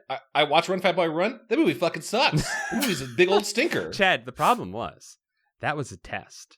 That was Schwimmer testing you. He wanted to see how much audacity, how much verve you had. How much LimeWire you had. Would you stand up to him? And if you stood up to him, he was ready to offer you a writing gig on his next major direct world movie. That movie stunk on ice. It stunk like stink. Stink, stank, stunk. Wow. Stink, stink, stunk. Yeah, so that's my beef with David Schwimmer. Just want to share that. Yeah, he came at you, man. He really he went right at you. That's a shame. Yeah, my beef with David Schwimmer is this one time I was getting ready to go to World War II. And me and my squatties, we were all feeling really good about ourselves. Yeah, easy company. We were all loving going to war. Yeah. And then suddenly this guy says he likes spaghetti. You don't remember the spaghetti plotline from Band of Brothers? No, I don't remember the spaghetti plotline. Remember, he says we should treat everybody to a meal, so they all fill up on spaghetti. And he goes, I like spaghetti, and then he makes them run up the mountain. He hard runs them right after, like in the middle. That's a real thing he does in Band of Brothers. Yeah, he's like, all you can eat spaghetti tonight, and they go nuts. And then he hard runs them until they all vomit it up, and he screams, "Hi ho, Silver!" You don't remember that? Was that a trick of his? Of like that'll teach you guys to enjoy spaghetti? Yeah. It was, I think, to remind them that they are. To break them down. They will be going to war. To break them down into the Cretans that they needed. What a piece of shit! I mean, like we would war do is spaghetti almost night as bad as a belly full of spaghetti. We would do spaghetti night the night before a football game, but that would give you time to like absorb those carbs. That's what they thought. They thought they were getting the pregame meal, but they weren't. They were getting Don't lead with fear and pain. Lead with hope, Ross. Come on, man. That's what I'm saying. So that's my beef with him, was the meatballs and the spaghetti. Paul, you got beef with Schwimmer? That's been my beef for 25 years now. I think it's weird. It's a weird choice for this to be the sequel season and us to go like, hey, we're going to have one adult guest star and they are a middling soppy white boy with black hair, right? There's like it's weird that they got another Justin Long. I mean, you didn't have to do that to him, but okay. Well, I mean, that's his type. That's what he's playing in this, right? He's me during the pandemic, just like very unkempt and just like, I got my stuff in my basement. I'm doing okay. But like, he's similar to Justin Long in so many ways visually that I thought it was strange they didn't get like, I don't know. I think you're bringing your Justin Long hate into this a little bit. Yeah, I don't. I think you want an excuse to complain about Justin Long again. Yeah, I think this is Justin Long carryover. Get a blonde boy. Get a different hair color boy for your celebrities. Yeah, get a redhead. Well, here's my pick. Get a redhead. Here's my pick. If you want to get the millennials in on this, sure. Put Kenan Thompson in there. Yeah, that would have been sure rock as your main guy. Keenan being there, him just making big faces at the camera every time a plant starts to come out of his head. I think I like the because you're right about this like class consciousness that it's trying to have, and like I think that's supposed to be in there. Like I think most writers on all of these shows that are appearing on these platforms, as someone who's written stuff under contract, I think you do try to find some sort of message that you're putting into these things, and for better or worse, it usually worse, almost always worse. It gets shaved away through all the different parts throughout all the different parts of the process, right? And that's probably what happened here. Is it got shaved away slowly and surely. And the few things. I mean, I'd be curious if it continues to go on. I'm just going to expect, because this is a mainstream big thing with multiple studios. I don't think Sony is particularly like about like culture or politics in their media, right? It feels very much like we're just trying to get entertainment down the middle. Yeah, totally. I would be surprised if it goes any further than it stood out to me is this Alex, who's the cop's daughter. Mm-hmm. We first met her. That scene was so weird. I understood what it was trying to do. It was just really weird. So Cece and Devin are at the pharmacy trying to get medicine. Yep. Yeah. But they won't give it to her for a reason. I can't remember why. No. They're buying soap and such. Yeah, they go in for like supplies. Oh, right. And Devin's like, I have a crush on this girl and I want to get good hair soap. Yeah, that doesn't matter. They go in for supplies, and then Alex walks in, and the proprietor of the pharmacy says, "No, I'm not serving you. Get the hell out." And then they have an altercation, and while that altercation is happening, Cece shoplifts some stuff. And that's the altercation I want to talk about. Is so Alex comes in, and she has a history with this place.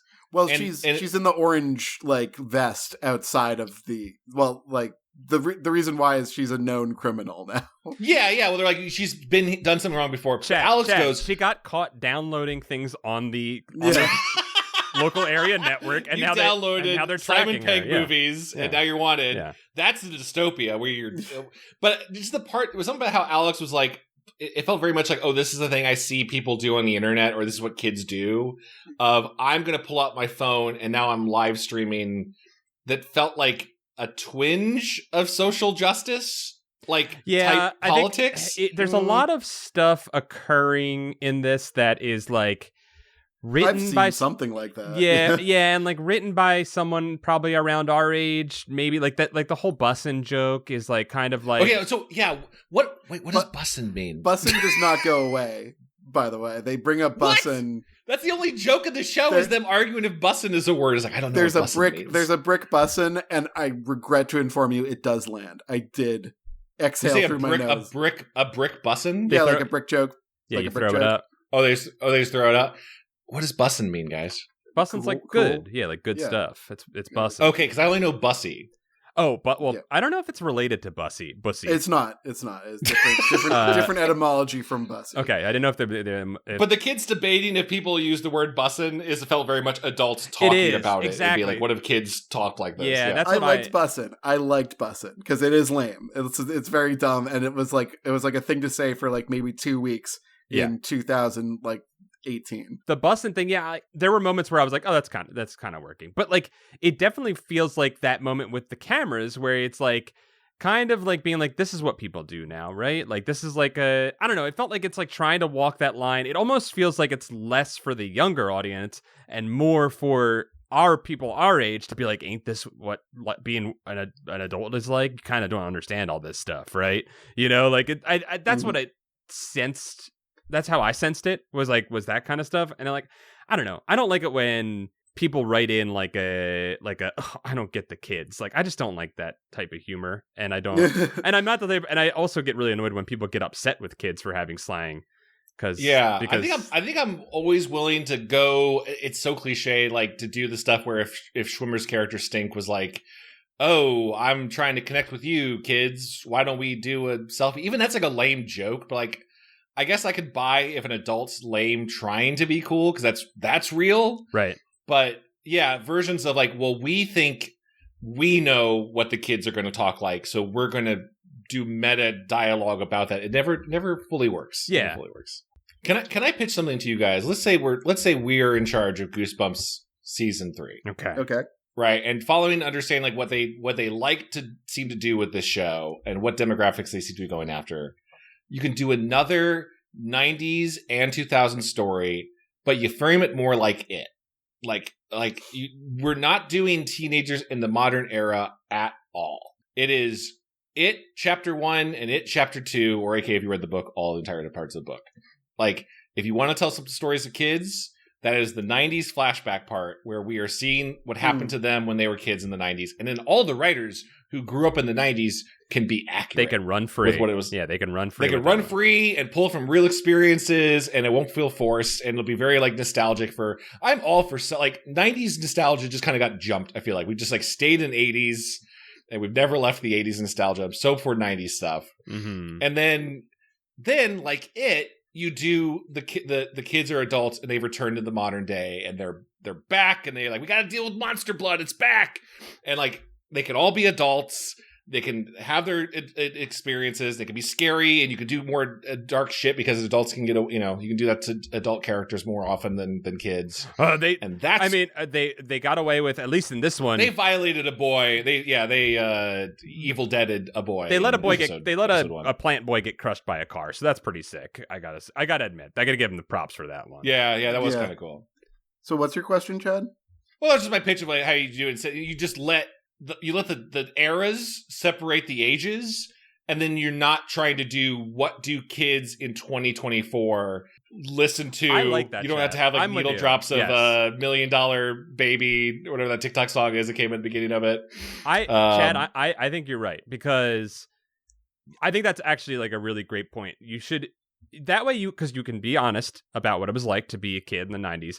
And if you write it truly and honestly about how you felt in the time that you grew up as a kid, kids nowadays will be able to hopefully relate to that. I think one of my favorite movies is Stand By Me, and I did not grow up in the 60s, but when I look at that movie, I go, yeah, that's what being a kid's like. And that's what it was like for them, or The Sandlot, or whatever. Exactly. Like, this seemed to be like what it was like in the 50s or whatever that. I think it's more interesting to show those 90s kids as very, very, very similar to kids of today. Like, put them on Game Boys and have all the adults complain about how kids are like, sure, yeah, on their Game Boys all the time. Kevin, that's the more fun way, because when people make fun of kids these days and say the things that they're doing, you like. Instant first thing that comes to my mind is like, do you not see yourself falling into the exact same trap of the things that we did, as we did the same shit? Our parents said the same thing. It's the same thing over and over again. So let's stop doing that. And let's look at what unites us instead of trying to keep seeing how we're different. The lowest hanging fruit of the generations, Kevin, like you said. I think, how do you tell a 2025 story with a 90s setting is a very interesting idea. And also a media that we know Goosebumps is still going strong. They're still making books. But I think Goosebumps is so by and large a 90s property, right? But there is no, I don't think there is any money or incentive in bridging the generation gap. There's only money in defining identity for young people. And the identity is you are young and everyone else is old. And you should buy these things and not these things. I don't disagree, but think about what Stranger Things did so well, right? Like, Stranger Things was like made kids care about kids in the 80s, right? Was that what it did? Well, I mean, I think it did. I mean, it's one of the things it did, right? Is it, unless I'm misremembering, that's where it's taking place in the 80s. Chad, I think what it intended to do... No, it's not. Wait, no, it's modern day, right? No, it's the 80s. It takes place, it's the 80s. It takes place in the 80s. I think what that set out to do was to play upon people's nostalgia, which it has done very successly. And it was intended to capture our generation and slightly older Gen X in their nostalgia, and it did that. But I think maybe an inadvertent success that they had was that they did write those kids as kids, and they were honest about what it was like to be kids then, to a certain degree, and that resonated with younger kids, right? Yeah, there's young audiences I think who do care about, like, oh, I hope Eleven and Mike get together, and right, because they made Hopper's such a cool dad. They made good characters, right? They just wrote good characters, and they were true, real characters, and it resonated, and that's what really did. And now, like, the seasons have gone on and have had varying success of depth, and characters have kind of become a little bit... season 5 will come out in 2 more years when they're all adults, and it'll be very funny. But like, I think it did what you were talking about, with your idea for how Goosebumps season 3 of the show should be, which is making something that the writers can truly write with honesty about and not have to kind of maybe meta, like looking at themselves a little bit awkwardly, trying to portray children and being maybe a little like self-conscious about that and have to like make jokes about it, right? Yeah.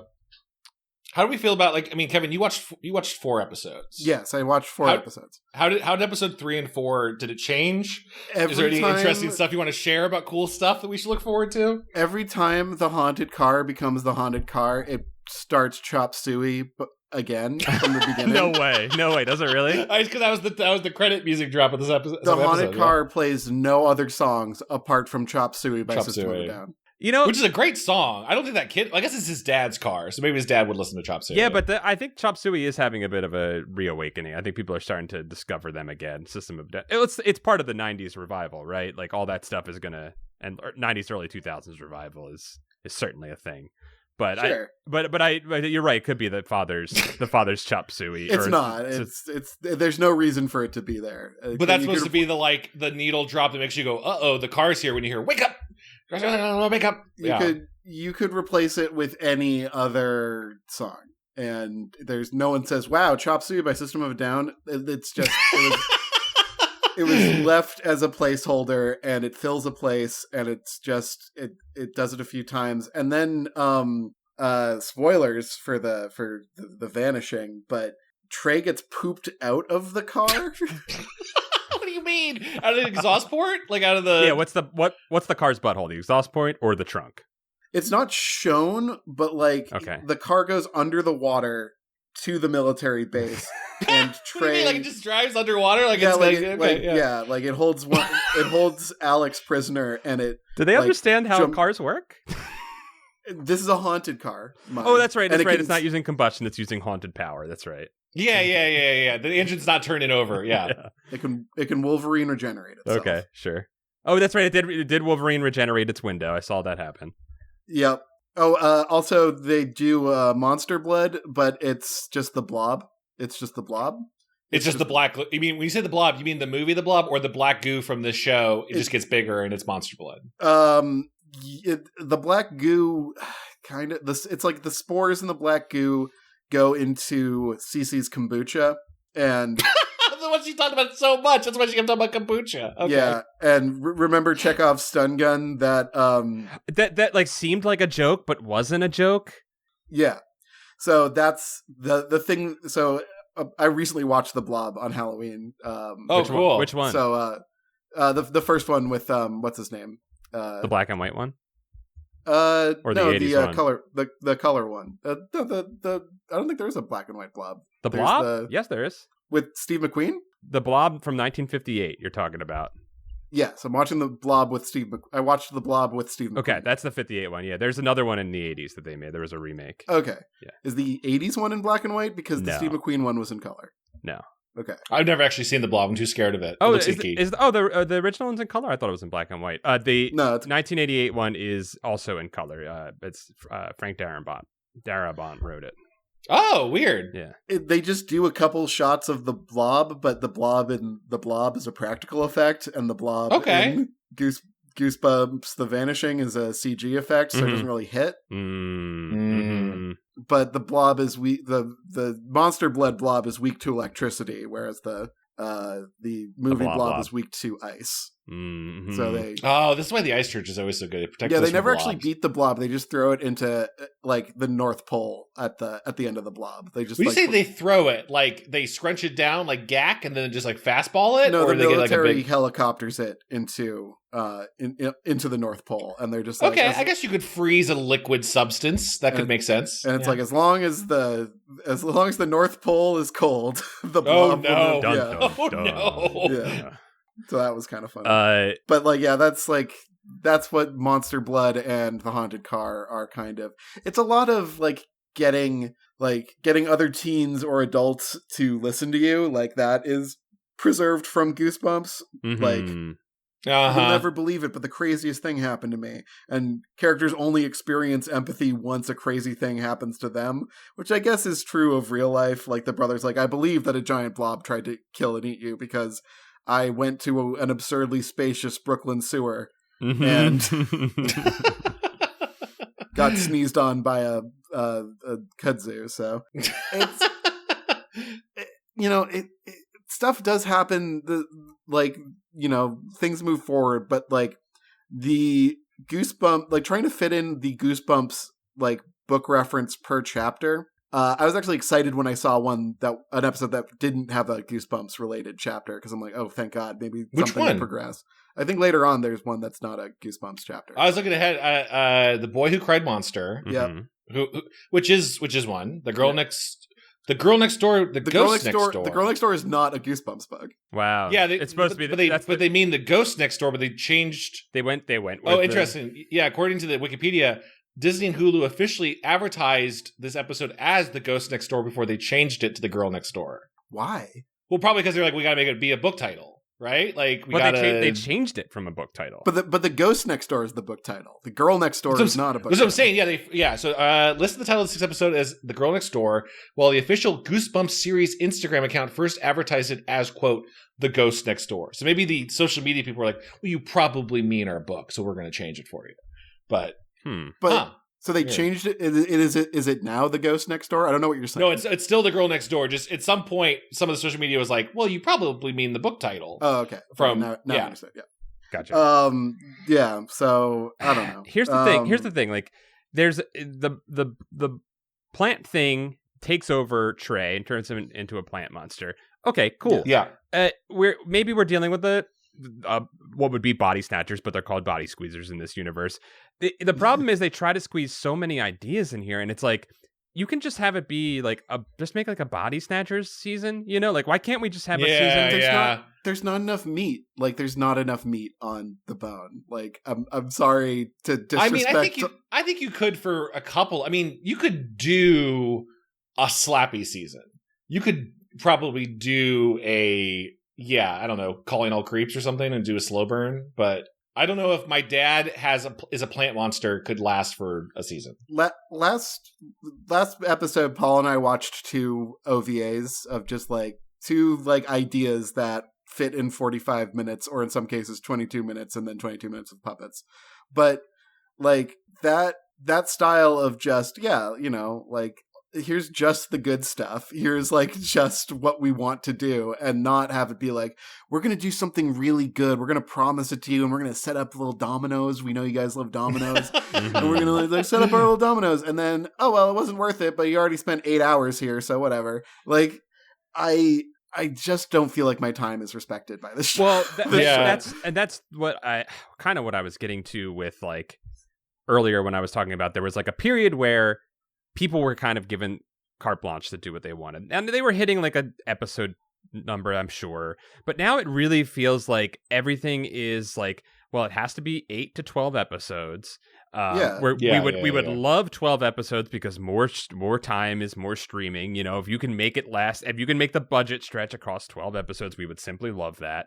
And like, like the kind of promise of the streamers when they first started was like, hey, they don't have to be any specific length. They don't have to, there was like a freedom to it. And we simply recreated cable. We just recreated cable. Yep. Except for as someone works in animation, I hate that we are not given that freedom as all the live action ones are. We're like, yeah, whatever. Episode's 45 minutes this time. Maybe the next time it's 38. Whatever you need to cut. Animation is so per frame cost that we at least in all the projects I still work on is still 22 minutes. You gotta hit 22 minutes. Mm-hmm. I don't think I'm gonna finish The Vanishing. I'm like, in terms of what the mystery they're planting, I guess I find nice. What is this secret base? Yeah. Did I say accidental funny? Well, he said, planting. I didn't mean to do a pun. You pun unintended, I guess, like, what is that secret base and why is Sam down there is probably a little bit more intriguing than... It's not going to be a good answer. Like, okay, so let me say versus first season, which was, what did you guys do to that poor kid that was Justin Long, and how is Slappy involved? Not as interesting, actually. I think, as opposed to this one. The answer to the two screen problem is not how do you catch people up on the show they're watching as they're watching it? The answer is, how do you make a show that is only, like, understandable if you're paying attention to it? Get them to put down the thing by making something interesting enough. But no, I guess, like, just make a worse thing and faster is always the right answer. I'm curious, did either of you guys watch, I'm bringing this up for a reason, do you guys watch Secret Level? No. It's the new, like, Love, Death, and Robots, but for video games. Yeah, It's supposed to have, like, a Spelunky show. I've heard nothing about it. They have a Spelunky one. It's really bizarre to cite user to talk about it. It's really fascinating to watch because they're all tied to official video games. Yeah, there's a Spelunky one. Yeah. Keanu Reeves is in an Armored Core one. Tight. Some of them are very hit or miss. There's a Pac-Man one that's trying just to do dark, edgy stuff to just be weird.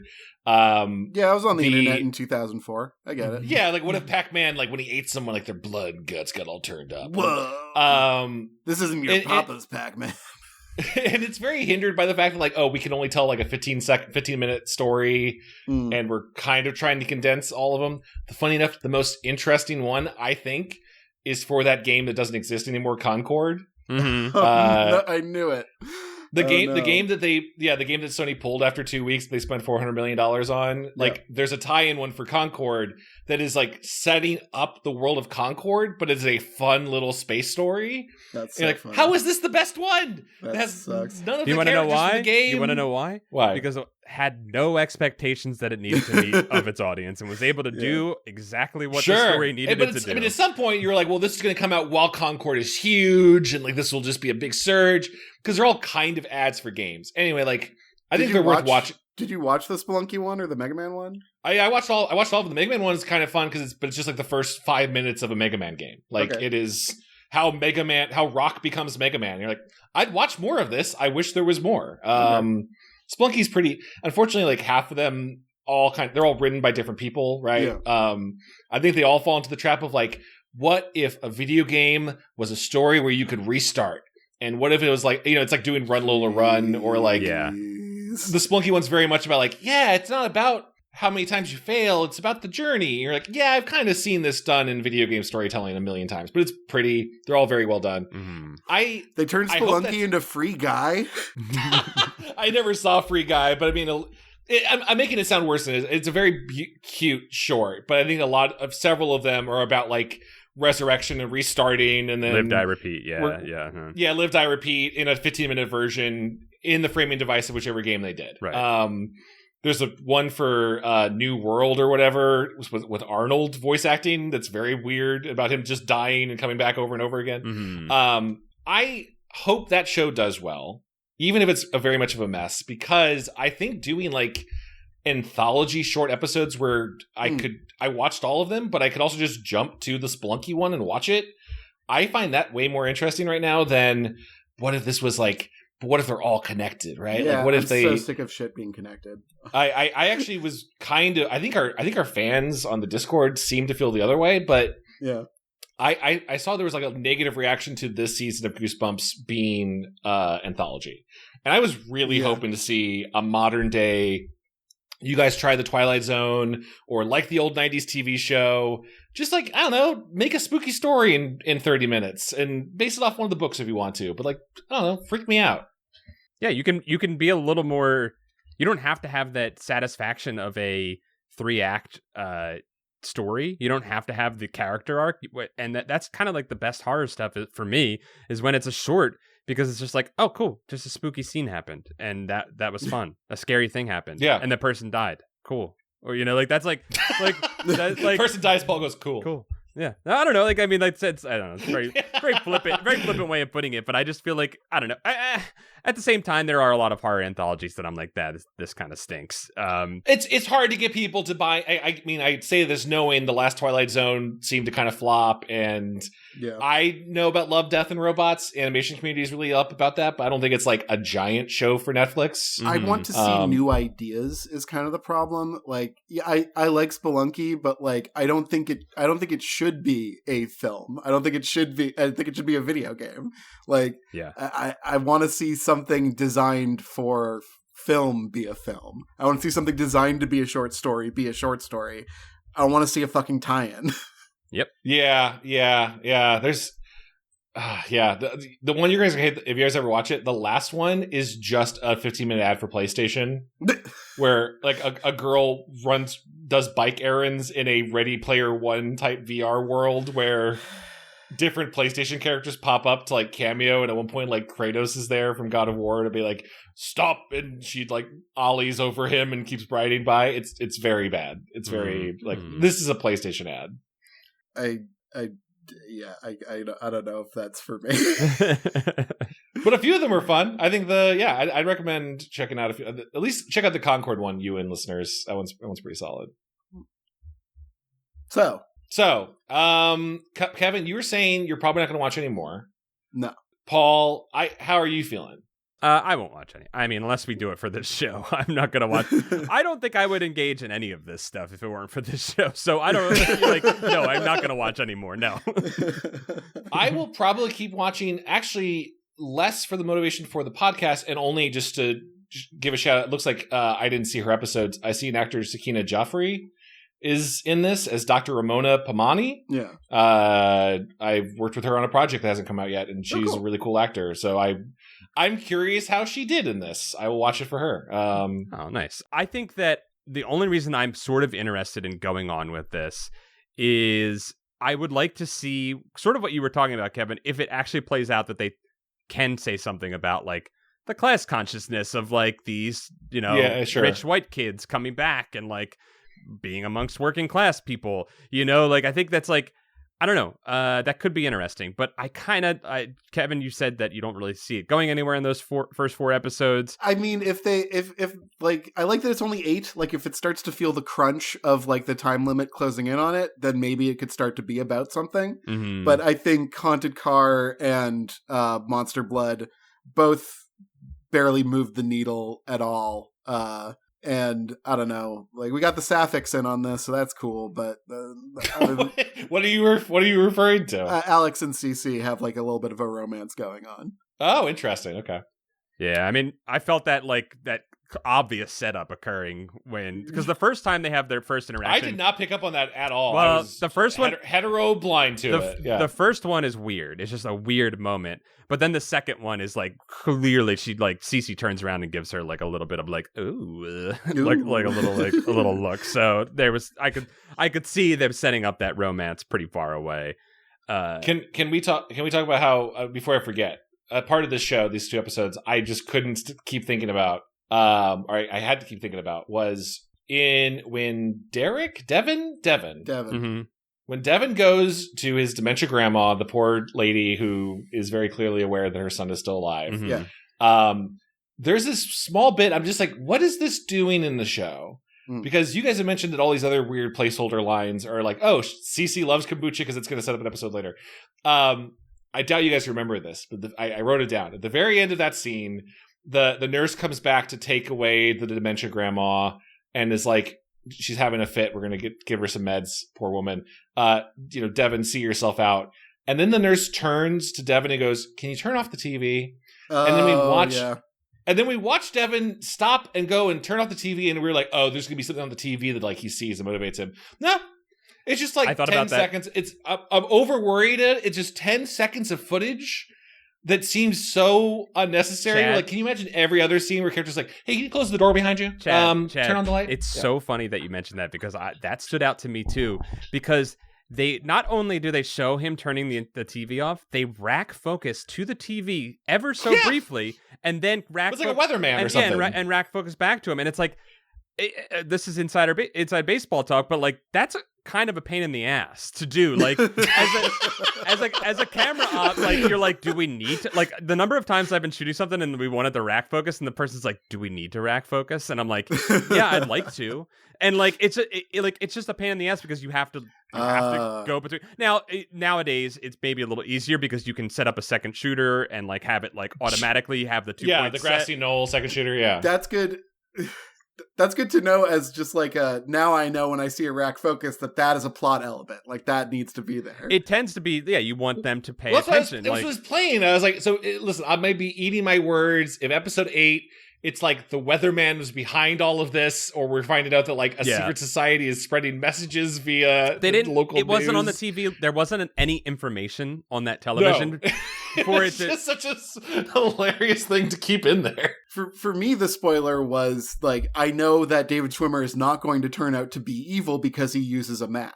Oh, you guys remember was the clause where an Apple computer can't be used for bad? Mac will only let you use their computers if the good guys use the computers. Bad guys don't use Macs. What about a tragically flawed one where he's going to get people killed, but he's trying to do science? No Mac for you. I mean, he's already done that. I mean, Trey is dead because of Schwimmer's, negligence. Well, he was pooped out by the haunted car, so he's fine. Oh, yeah. You guys haven't gotten to the Detroiters episode yet where Sam and Richard... I never will, Chad. Come on. It's a fun show, Kevin. It's a great premise where like Sam and it's such a hopeful statement. Yeah, it's a great show. I forget the two main guys. They find a dude who's like, I will let you guys advertise my car. It's a green car. It runs on no fuel. It's perfect. This is going to save the world. And then the big hook at the end of it is like they finally get to see the car, and it looks fucking sick. And then the guy shows the twist is that, oh yeah, well, it takes all the emulsions it would expel and pushes it out as a little poop out of the back of the car. Like it poops little turds out the back of this like Lamborghini, and they're like, we can't sell a car that poops. We can't do that. and I'm picturing that every time you say the ghost car pooped out Trey. Yeah, it's just like in Detroiters. Good show. Should have had 10 seasons of that. Oh man, yeah. I think Paul, that's a bumps. I think. I don't think I'll continue on unless we decide to watch more of this.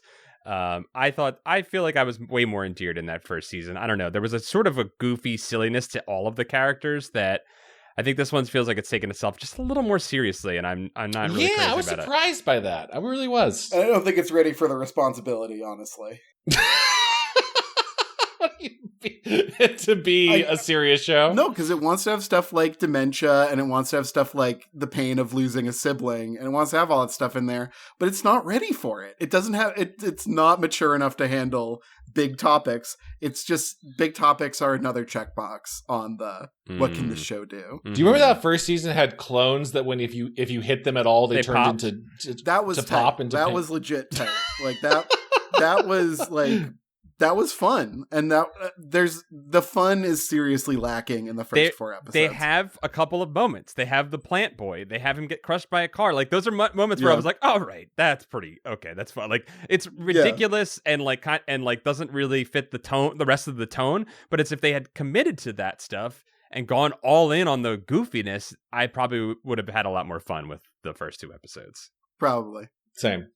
Yeah, interesting. Because it's got the showrunner. I'm looking at their pedigree more, and like they are more of a comedy writer. Community and maybe Ghosts and stuff like that. Like it's weird they didn't go funnier on this one. Mm-hmm. I would guess they got too many notes being like it wasn't scary enough or something.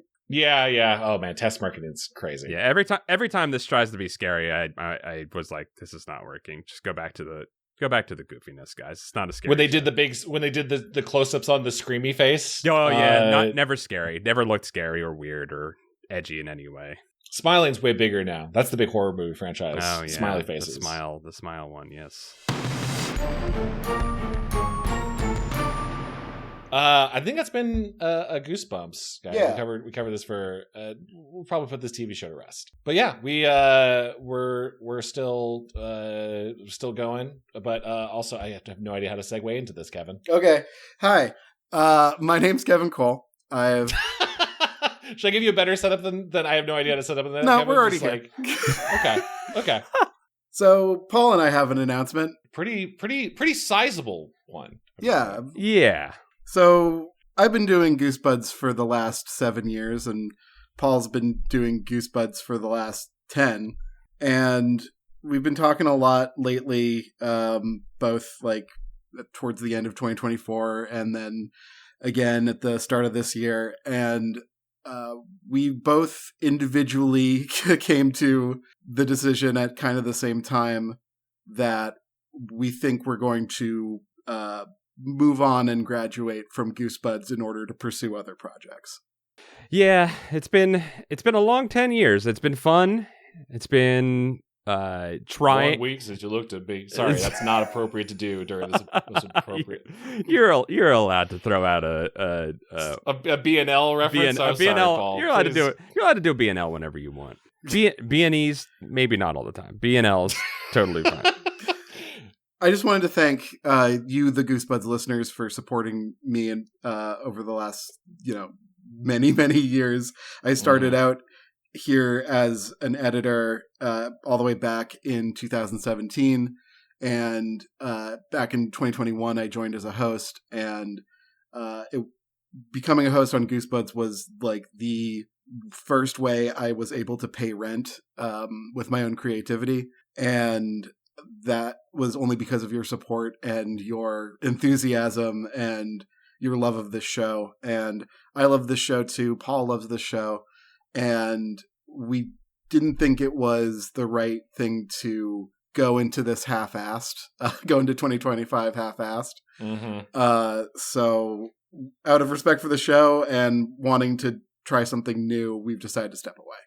Yeah, and I want to say thank you too. I mean, Jesus, it's been 10 years. This is wild, Paul. The second longest thing I've been doing continually in my life besides living. Also continue. You've been doing continue longer than Goosebuds. I think that's what you were referring to. Of course, yes. Yeah, that is the other thing. Yes. That is the other thing that, aka living. I've been... I've been doing that for 15 years. I've been doing this for 10 years. And, it's just like, I think this is a time in my life where I need to make some changes. And I love goofing with my buds. I have a great time with you guys. And I think it's not you guys, clearly. It is for me a desire to, I think, just sort of rearrange how I approach media. I've exercised the part of my brain where I talk about something that maybe I like, maybe I don't, and find stuff to say about it a little bit. Or I've done it enough. I've done that enough. And I think I'm ready to start creating a little bit more. And to start, if I am going to talk about stuff, to talk about stuff that I really like. And I think that is one of the things that I really appreciated doing with you guys, especially over the past couple of years. We've started working in little, amusement breaks where we've taken time to watch a Pete and Pete or another type of media that, maybe has a little less cynicism in it. And and I think I really like that. And, I've enjoyed doing a lot of these books, the Goosebumps books, but I think I've seen what they have to offer, and I don't know that I have much more to say. I don't think I have. I don't know. I think Goosebumps Slappy World going to turn it all around. I think it's going to come back, and you guys are going to be sorry. You guys are going to be.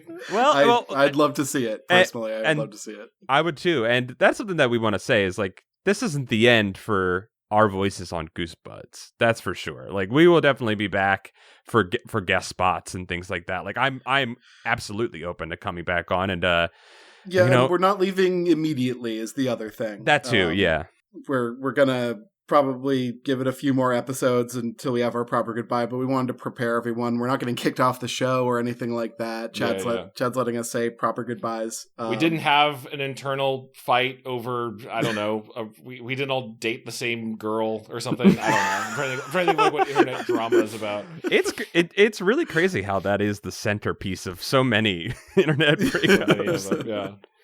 It's an amicable split, but I wanted to let the listeners know that we all love them and that the show is only going to continue to get better. I don't know about that. I won't say that. I appreciate it, Kevin. You plan on driving, Chad? You're going to drive this thing into the ground? Is that the plan? I didn't want to say goodbye yet, and I wanted to at least make sure. Okay, so I wanted to die with. No, to be clear, I'm still doing Goosebumps. I was not ready to say goodbye yet. Maybe out of sheer debtor's loss prison experiment. That's the term. Sunk cost fallacy? Gamblers, sunken cost fallacy, gamblers, there logic, we go. all of that. I'm chaining myself to this ship for now. And I'm going to very much miss. I mean, Kevin, you're just as part of Goosebuds as Paul is, even though Paul and I started it, right? Like, and the spirit of Dami haunts these halls as well. But yeah, I still want to keep making some stuff, and I don't know what Goosebuds will turn into exactly without you guys, because you guys are a major part of this show, you know? In many ways, I'm two parts of this show because you're losing an editor as well. That's true.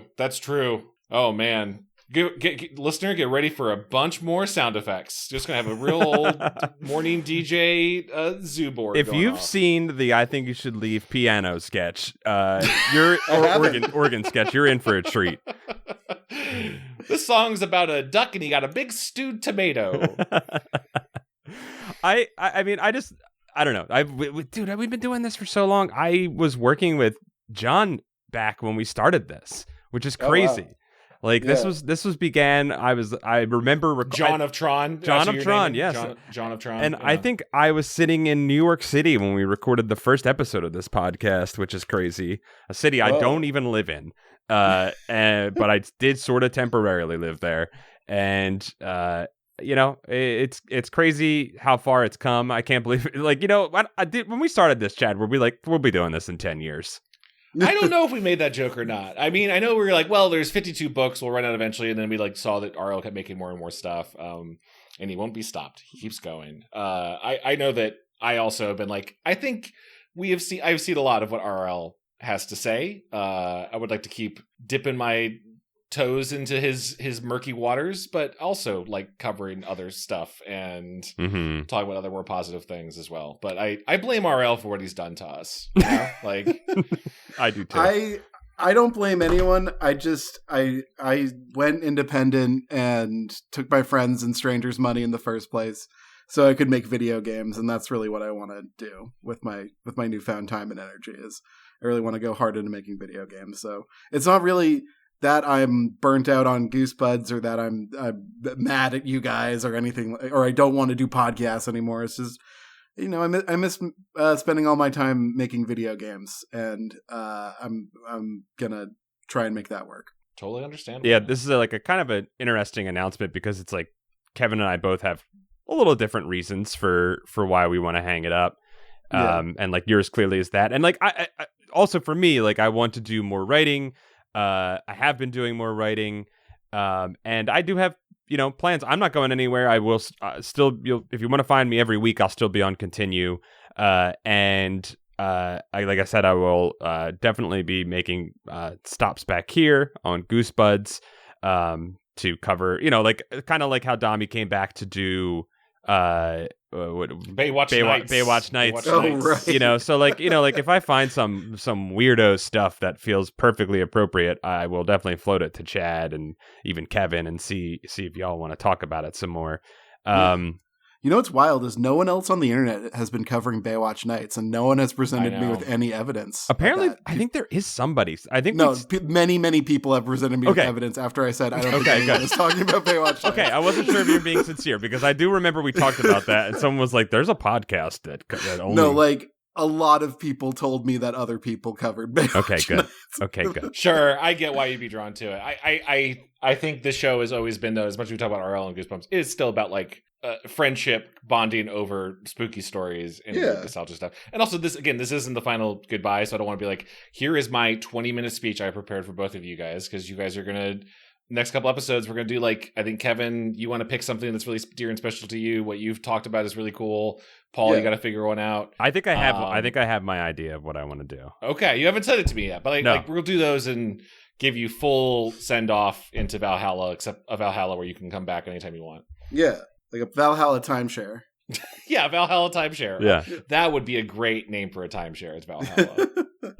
I think you'll be able to find, I think, all of us in places. I am intending on maybe getting into a little streaming. And Kevin and Chad are clearly always invited in a little streaming. That might be related to some things that I want to do. But like we said, this isn't the final episode of us being on here, so we'll talk about that stuff more as we approach the end. But yeah, we just wanted to let everybody know kind of what our plans were, just be transparent about it. Yeah, and mentally prepare you guys for a few fireworks coming up. Just we're happy we got to be here. I'm happy you guys joined me as well. But ever since I vocalized the fact that I think I gotta leave, like I felt so much better and so much more at peace. And like it's gonna be hard, but this is the thing I have to do. Yeah, makes sense, man. We love you and we support you in everything you do, Kevin. Thanks, guys, and I really, really do appreciate it. And we will forever be buds, I think. Absolutely. Absolutely. Buds for life. Bonded in going through the works of R.L. Stine and other more fun 90s things to come. Yeah. Kevin, you mentioned how this podcast was able to give you some, financial freedom and keep the lights on. And that's all because of you guys, the listeners. Like, yes. We've been doing this for fun for so long and then been so amazed to have this community of people that are supporting us. To use that. If you want to keep doing that, you can do that via patreon.com/goosebuds. Thank you for being patient with us all through the Patreon. Just really messed up our whole transition into a monthly subscription before the new year. And I apologize for leaving during the chaos of that as well. I think we finally got it settled out. You guys, but if you haven't updated your tiers, make sure you update your tiers. But you go to patreon.com/goosebuds, where you get our monthly Camp Goosebuds. We're still going to record one with all three of us for this month, where we just talk about things in our lives we care about. We don't talk about Goosebumps. Hang around the digital campfire. You get access to our Discord. You get access to our episodes early. A bunch of rad stuff. And that's patreon.com/goosebuds. I'm actually going to be participating in a charity bundle. Hopefully, if my games if my games go through. I'm not sure when it's going up, but it may be up by the time you listen to this. There is going to be a charity bundle on itch for victims of the California fires. And I have submitted both of my paid games to that. Hack and Space Kings will be part of the bundle if all goes well. So if you want to grab mine and a bunch of other people's games and support a really good cause, you can go to itch.io and probably in February or maybe late January, and you'll see this bundle going. It's by the same folks who did the bundle for Ukraine, which I also participated in. But it's by Californians to help California. That's awesome, man. Thank you. No, I'm very, very glad I can be part of that, and it's going to be a great way to get a bunch of really cool games by really cool people. So check that out, and if you want to support me, you can find my Patreon at givekevinmoney.com. I appreciate anyone just coming to sign up for free and keep an eye on me as I tackle two of the biggest projects of my career: a platformer called Bazooka Panic and a tabletop game called Stone Song. I'm going to need all the help I can get, and there's all the social media has disappeared for me. So patreon.com/Supertry Studios. Or Supertry or something. Just givekevinmoney.com. That's the easiest way to get that. And Paul has a book out. Yeah, just Paul. Yeah, me and Nick Murphy wrote a book for Disney called Mickey and Friends: Escape from No Escape. You can find it on Amazon. It's an Audible original. Nice. I heard there's some deep Goofy lore, including Goofy's bread is mentioned in there. Oh yeah, baby. There's his bread is very deep within the book. And you got it's all like the official voice actors on the audio book. It is, yes. Mickey and Goofy and stuff. So that's like crazy. Pretty surreal. I really want to listen. Yeah, pretty wild and surreal experience, I must say. Yeah, I can't wait to hear if you snuck any continuisms in there. I don't know. I can't remember. It goes through editing and stuff like that too. So a lot of stuff gets changed. At one point, Goofy just says to Donald, "Win." Word. a Raru in there somewhere, perhaps. We did write Donald with a Delco accent, but you can't hear it because he's so incomprehensible. That fits though. That feels canonical. It just makes sense. And it's only audiobook, right? I cannot get a physical copy of this book. Yes, it is just an audio. It's basically like a radio play. Love it. Yeah. That's awesome, dude. Congrats, man. Thanks. I know you've been working on it for a while. Thanks. Yeah. It was a lot of work, but it was worth it. I got nothing to send people towards. Check this stuff out. Thanks for listening, everybody. We'll see you next time. See you next time. Bye. Bye. Bye.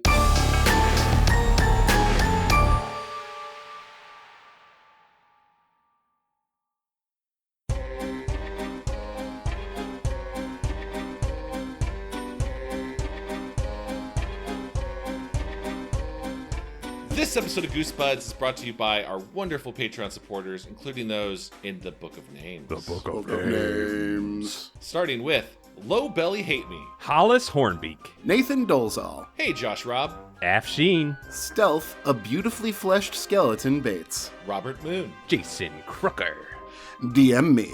I'll tell you about the Rite Aid fraud. Yeah, I'd like to know. Are we frauding Rite Aid or is Rite Aid frauding us? Yeah, I'm trying to get in on this. Almost definitely Rite Aid frauding. Damn. The Juggalobalist, Aiden is doing shots of Skittles Littles. Dangerous.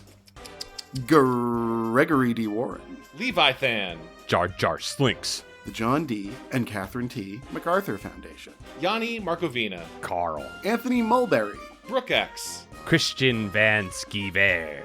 Jeremy Lowe. Zach Connor, Andrew Jadzik can't figure out how to ship a made brandy old-fashioned sour, but will gladly mail garlic dill pickles next summer. I've received those pickles before. They're worth receiving. So if you want to take Andrew up on that, hit him up. you gotten pickles from Andrew's Jadzak? Yeah, make sure everybody who is in the Book of Names hits up Andrew and asks for the pickles, please. Yeah, I will receive a pickle. I think you just put the old-fashioned sour in a pickle jar and ship that. Andrew, try it. Carson Birkenbean. Tevin Ticklebean whispers, "Rich people are a scam," and releases the arrow. The Oh, yeah. arrow! Luke! Period. Matt McClellan. Juan Jalapeno, Keith Halcrow. Clay McCarty, a.k.a. Yowie Gagarin. nailed it. Wait, Matthew no. Sutton. What? Yowie Gagarin. I did the Chad pronunciation. No, I did it Gagarin. the correct way. Gagarin also works, I think. Phonetically. Gagarin. If you say it like that, it's correct. Matthew Sutton. Kelsey Gitteman. Tobias Clark. Russell Kasberg. Xavier Jimenez Castillo. Renna Kemp. MC Hamster commits his body to the ice. Limp Duck. Jonas Blotterman. Chris, does it smell like new book in here, Nelson? That's sweet. It's a sweet smell. Kieran McNamara. I think that's the most tame Chris Nelson has been in several months. You're right. You're right. The most PG. Yeah, streak. Lamb. Coleman Laguza. Diet soda. Jonas and Evoldson. Goosebumps theme. Woof, woof, woof, woof, woof. Nailed it. Iro Forte. Meta for the metaphor. New music coming soon. Zambambino. Ah, the meatloaf. Burger's functioning replacement for Kevin's heart. Kevin, is your heart not okay? Ba-boom. No, I need burgers. I need burgers for the heart. Some of Chad's bird friends just bought a copy of Space Kings. Hey, thank you. Yeah. Nicholas Maloney. Kevin, make sure they didn't pay with seed. Ooh. Yeah, that's how they try to get you. Or small, like, shiny rocks. They try to do that a lot. Bubbles. You might take those. Lucretia McEvil. Mutant astronaut. Need more kimchi. Logan Derby. Cameron Hansen. Callum Monster Misfire West. He's transforming. Yoplin. Generally depressing. Philip Reynolds. Nate Bitg. Ryan R. Davis. Scott Wable. Resident Lorcana guy. Ev Dog. Gluten-free Rocky Mountain oysters. Yucky. Stinklich. Megan McCormick Mason. Ninja Breadman. Sprinkle Buds. Aaron Lord. Dr. Chocula. Mike Hart. SSJ Trogdor. Cassandra Harris. Max Boltzmann. Farah. Erring. Mike Spaghetti Jones. Questo Goblingo. Great guy. Good lord. What the hell? Felt like an aneurysm I was having. Kyle O'Neill. Red Baron. Tan, your hide is fighting off the aliens, waiting for more pretend friends in Goosebuds RPG. Yeehaw! Gotta give him some alien fighting entertainment. Saturn Video. Kiwi of Lerv. Chevy LaGrange. Paul, thank you. You're welcome. Thanks, Chev. You're welcome. I was trying to not take credit for it, but you know. Forgot that was your name. I'm so sorry. I forgot. Classic sea leg. Is it me? I don't know what happened. It's you. It's you, Chev. Oh, I got threw off because I talked after Yeah. after I wrote my name. Cyberbully with love. Chevy. Max is a box that shoots death. I love it. Logan Kilgus. Mr. Bumpy versus the Closet Monster versus Destructo. My money's on Closet Monster. Phil Force, prophet of Paul cries. Da da da. Okay. Problem Child 2 on DVD. Am I a Christ? Odin's _ eyehole. Turaku dash the thing that goes doink in the anime. Dunk. Nail 7. Wade Norcross. Ben Sayer. Oh, really? Oh, you kind of forced that one there, Kev. Be careful there. Yeah, you're gonna pop a vein. J. Farr hopes 2025 will bring about many spooks and good books. Surely this is the year RL turns it around. Surely this is RL's year. Bob Cabbage. The Shrekronomicon. Geege. Smelodies. Soap. Tim I. Healy. Spencer Leith Johnston. Shout out to my favorite Elden Ring item, soap. AI and MC. That gets the poison rot off you, the soap? Is that what Yeah, it you can Soap's wash the good. goop off you. Soap's good. How about just don't make a poison rot swamp? Impossible. He doesn't even know he's doing it at this point. Jesus Christ. Caleb doesn't have much to say this month. That's okay, Caleb. That's all right. Thank you. Lumo Nuva. Tall glass of dumb bitch juice might actually be pee. Oh, I heard, but I heard if you drink that, like, it's good for you. Dun dun dun dun dun dun. It is sterile. Yeah. I drink my grandson's pee sometimes. It's a Nathan for You reference for anyone who gets it. Nowhere, Lucas. I know it. The eldritch nipples of Arg Elstein. Woo. Seal Reagan wants Chad to play Parasite Eve, parentheses the first one. Dude, I want Chad to play both Parasite Eves, and the third birthday is not a Parasite Eve. No, I've heard that. I want to play Parasite. I had a huge crush on Eve as a kid. I'd read the gaming magazines. It's like, she's beautiful. You had a crush on Aya? Yeah, probably? you do not want to Aya. have. Also Eve. I mean, she was like a beautiful monster lady, She right? kind of has like an undercarriage that's like a rhinoceros, but inside out. I can make that work. It's making the black arachnia thing make much more sense. Treehouse of Jorge 5. Treehouse 2022. Yesferatu, the vampire of consent. Dude, vampires are all about consent. I like that. That's good. Better a Yeti with a flaw than a Bigfoot without. Makes you think. And yet, Tootin Watson. Withern. Angus Keith. Big old dumb bird engaged to Lady Bird fiance. Oh, Congratulations. congrats. Yay. Felix. Quinn. Da-da-da-da-da-da. Daniel Lavelle. Nathan Galindo. Wolf CIA. Aroo. Mitch Show. J-Fan Crane. Eric Wink. Wink. Wink. Ari. Respect me, daddy. Ventus 13. Ben L. cursed as a Halloween gingerbread. Help! Oh no, too scary. Uh-oh, I'm hungry. Autumn. Haptic. Kevin Sorbo's gourmet tomatoes. What a belief. I had some of them and I was disappointed. No way. no. No way. He actually did that. Good job, by the way, Chad. Smithy O's. Okay. How are you gonna say this? The gauntlet has been thrown. How you gonna say this? I'm gonna sound it out first, and then I'm gonna do a full run. Patriothoglis Tistel. I don't think this should be said out loud. Patriothoglis Tistel, child of the new book. Yeah, that opened a dark book somewhere. Yeah, I don't like how that felt coming into my ears. But if you rearrange the letters, Oh, no. it says... Still Pather. Yeah. And welcome to the new book of names, Avery. Hello, and welcome to the newest book of names, Snack Reiner. And welcome to the new book of names, Cold_Mayhem. Perfect for our ice church. Yeah, welcome to the Ice Church, brother. The binding is fresh. Thank you all so very much.